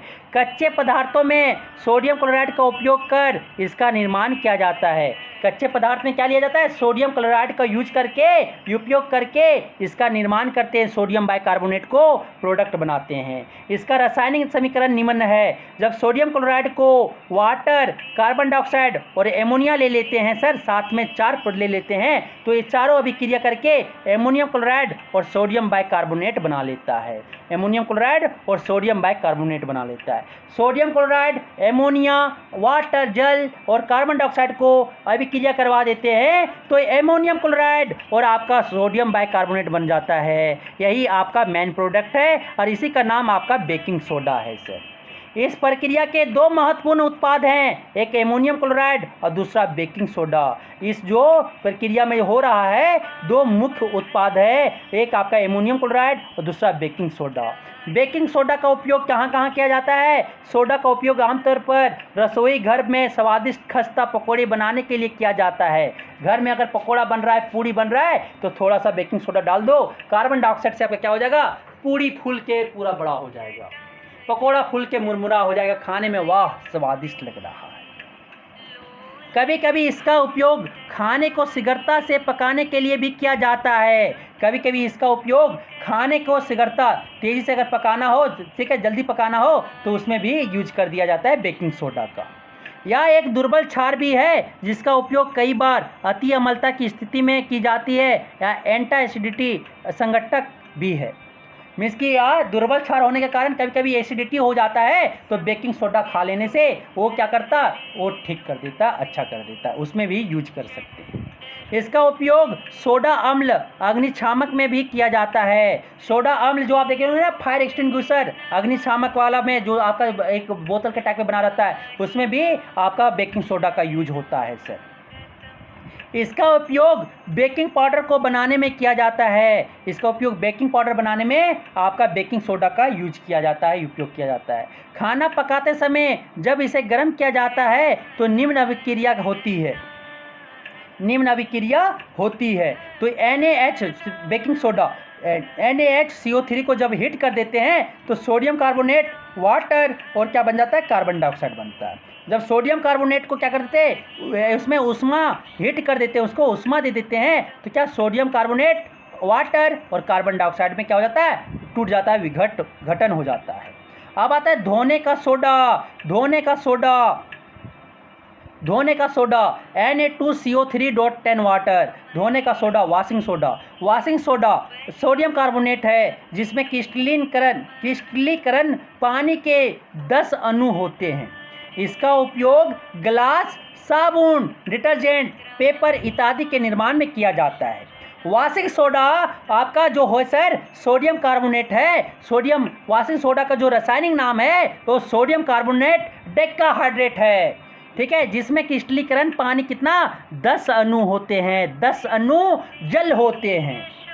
इसका उपयोग ग्लास, साबुन, डिटर्जेंट, पेपर इत्यादि के निर्माण में किया जाता है। इसका उपयोग कहाँ, ग्लास बनाने में, डिटर्जेंट बनाने में, साबुन बनाने में, पेपर बनाने में यूज किया जाता है। वॉशिंग सोडा का उत्पादन निम्नलिखित 3 चरणों में वॉशिंग सोडा को बनाया जाता है। प्रथम चरण में सोडियम बाइकार्बोनेट बनाते हैं सर। सबसे पहले सोडियम हाइड्रोजन कार्बोनेट प्राप्त करने के लिए एमोनिया कार्बन डाइऑक्साइड के साथ प्रतिक्रिया करते हैं। Sodium chloride, ammonia, carbon dioxide और जल को लेकर क्या बनाते हैं, सोडियम बाइकार्बोनेट और एमोनियम क्लोराइड बनाते हैं।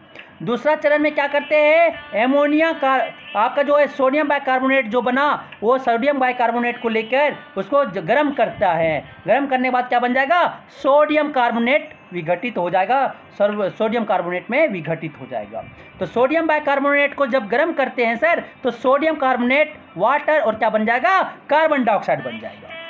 फिर अब सोडियम, अब तीसरा चरण में क्या करते हैं, सोडियम कार्बोनेट या सोडा एस, दोनों एक ही नाम है। सोडा एस आपका कॉमर्शियल नेम है और सोडियम कार्बोनेट रासायनिक नाम है। रासायनिक सूत्र आपका Na2CO3 है, को पानी में मिलाया जाता है ताकि क्रिस्टलीकरण पानी के 10 अणु युक्त वॉशिंग सोडा के क्रिस्टल को प्राप्त किया जा सके, जिसमें 10 अणु पानी क्या हो सके, मिल सके। तो सोडियम कार्बोनेट Na2CO3 को 10 वाटर मोलिक्यूल ऐड कर दिया जाता है और क्या बन जाता है, Na2CO3.10 वाटर। उसी का नाम क्या है, वॉशिंग सोडा। तो वॉशिंग सोडा का रासायनिक नाम क्या है, सोडियम कार्बोनेट डेका या 10 अणु जल, ठीक है, ये है। इसका यूज कहाँ कहाँ किया जाता है उसका, तो सोडियम कार्बोनेट इसका उपयोग कांच, साबुन, कागज बनाने में उद्योगों में होता है। इसका उपयोग बोरेक्स बनाने में किया जाता है। इसका उपयोग घरों में साफ सफाई के लिए किया जाता है। जल की अस्थायी कठोरता को हटाने के लिए सोडियम वॉशिंग सोडा का यूज किया जाता है। तो इसका उपयोग आप देखिए कहाँ कहाँ है यूज किया जाता है। अब आता है नेक्स्ट, अब आता है plaster of Paris. Plaster of Paris का जो रासायनिक सूत्र है सर वो CaSO4 calcium sulphate, CaSO4 dot half water, आधा पानी आधा जल है, ठीक है। ये आपका रासायनिक सूत्र है और इसको शॉर्ट फॉर्म में पॉप बोलते हैं, POP, ठीक है। अब इसका जो रासायनिक सूत्र है, रासायनिक नाम जो प्लास्टर ऑफ पेरिस का वो क्या है, कैल्शियम सल्फेट हेमीहाइड्रेट है या अर्धहाइड्रेट बनता है, ठीक है। इसका नाम जिप्सम को 373 केल्विन पर क्या करते, गर्म करने पर या जल के अणुओं को त्याग कर क्या बना लेता है, कैल्शियम सल्फेट हेमीहाइड्रेट या अर्धहाइड्रेट बना लेता है। तो उसे हम क्या बोलेंगे, प्लास्टर ऑफ पेरिस बोलेंगे। जो प्रोडक्ट बनेगा उसे क्या बोलेंगे, उत्पाद जो बनेगा उसे हम प्लास्टर ऑफ पेरिस बोलेंगे। या सफ़ेद चूर्ण है जो जल मिलाने पर या पुनः जिप्सम बनकर ठोस प्रदान करता है। फिर वो चूर्ण में, सफ़ेद चूर्ण में जल को मिला देते हैं तो फिर क्या बन जाएगा, जिप्सम बन जाएगा। तो जिप्सम का सूत्र होता है CaSO4.2 वाटर, 2 जल, ठीक है, डाइहाइड्रेट, कैल्शियम सल्फेट डाइहाइड्रेट। उसको 373 केल्विन पर जब उष्मा देंगे, उसे क्या करेंगे, उष्मायित करेंगे, हीट करेंगे, तो क्या बनेगा, कैल्शियम सल्फेट। देख आप क्या बनेगा, कैल्शियम सल्फेट हाफ हाइड्रेट बनेगा, हेमी हाइड्रेट बनेगा, और आपका 1.5 मोलिक्यूल ऑफ वाटर क्या करेगा, बाहर निकल जाएगा। तो ये क्या है सर, प्लास्टर ऑफ पेरिस है। तो प्लास्टर ऑफ पेरिस का यूज कहाँ कहाँ करते हैं? प्लास्टर ऑफ पेरिस का उपयोग डॉक्टर जो टूटी हुई हड्डियों को जोड़ने में यूज किया जाता है, प्लास्टर ऑफ पेरिस का। इसका उपयोग खिलौने बनाने, सजावट का सामान बनाने के लिए किया जाता है। प्लास्टर ऑफ पेरिस का अगर सुंदर सुंदर खिलौना बनाने में, सजावट का सामान बनाने में प्लास्टर ऑफ पेरिस का यूज किया जाता है। इसका उपयोग सतह को चिकना बनाने में यूज किया जाता है। इसका उपयोग सतह को चिकना बनाने के लिए किया जाता है। ठीक है, सतह को चिकना किया जा रहा है, देखे होंगे बाल पुट्टी करवाते तो प्लास्टर ऑफ पेरिस का वहाँ पे यूज हो रहा है। अब कुछ केमिकल फार्मूला दिया हुआ है और आपको व्यापारिक नाम, रासायनिक नाम और रासायनिक सूत्र दिए हुए याद करना है। चौक का रासायनिक नाम क्या होता है, कैल्शियम कार्बोनेट होता है। इसका रासायनिक सूत्र CaCO3 होता है। सुहागा बोरेक्स का फार्मूला होता है Na2B4O7.10 वाटर H2। फिटकिरी का पोटासियम अल्यूमिनियम सल्फेट होता है। K2SO4 Al2SO4 3.24 वाटर H2O होता है। जिप्सम का रासायनिक नाम क्या होता है, calcium sulphate .2 water, calcium sulphate dihydrate होता है। और इसका रासायनिक सूत्र कैल्शियम सल्फेट 2H2O होता है। नीला थोथा ये क्या होता है, कॉपर सल्फेट CuSO4। हरा कशिश क्या होता है, फेरिक सल्फेट Fe2SO4 होता। शुष्क बर्फ ठोस carbon dioxide CO2। Caustic potassium hydroxide KOH होता है इसका रासायनिक सूत्र। स्पिरिट मिथाइल अल्कोहल, स्पिरिट जो है इसका रासायनिक नाम क्या है, मिथाइल अल्कोहल। फार्मूला क्या होता है, सूत्र क्या होता है, CH3OH। अल्कोहल क्या होता है, इथाइल अल्कोहल, क्या फार्मूला होता है, C2H5OH होता है। खाने का सोडा सोडियम बाइकार्बोनेट, इसका फार्मूला क्या होता है, NaHCO3 होता है। धोने का सोडा सोडियम कार्बोनेट, क्या फार्मूला होता है, Na2CO3 होता है। सोडा क्या होता है, पोटासियम नाइट्रेट, सोडा क्या होता है, पोटासियम नाइट्रेट रासायनिक नाम, फार्मूला क्या होता है, KNO3। बुझा चूना, इसका नाम क्या होता है, कैल्शियम डाइहाइड्रोक्साइड CaOH2।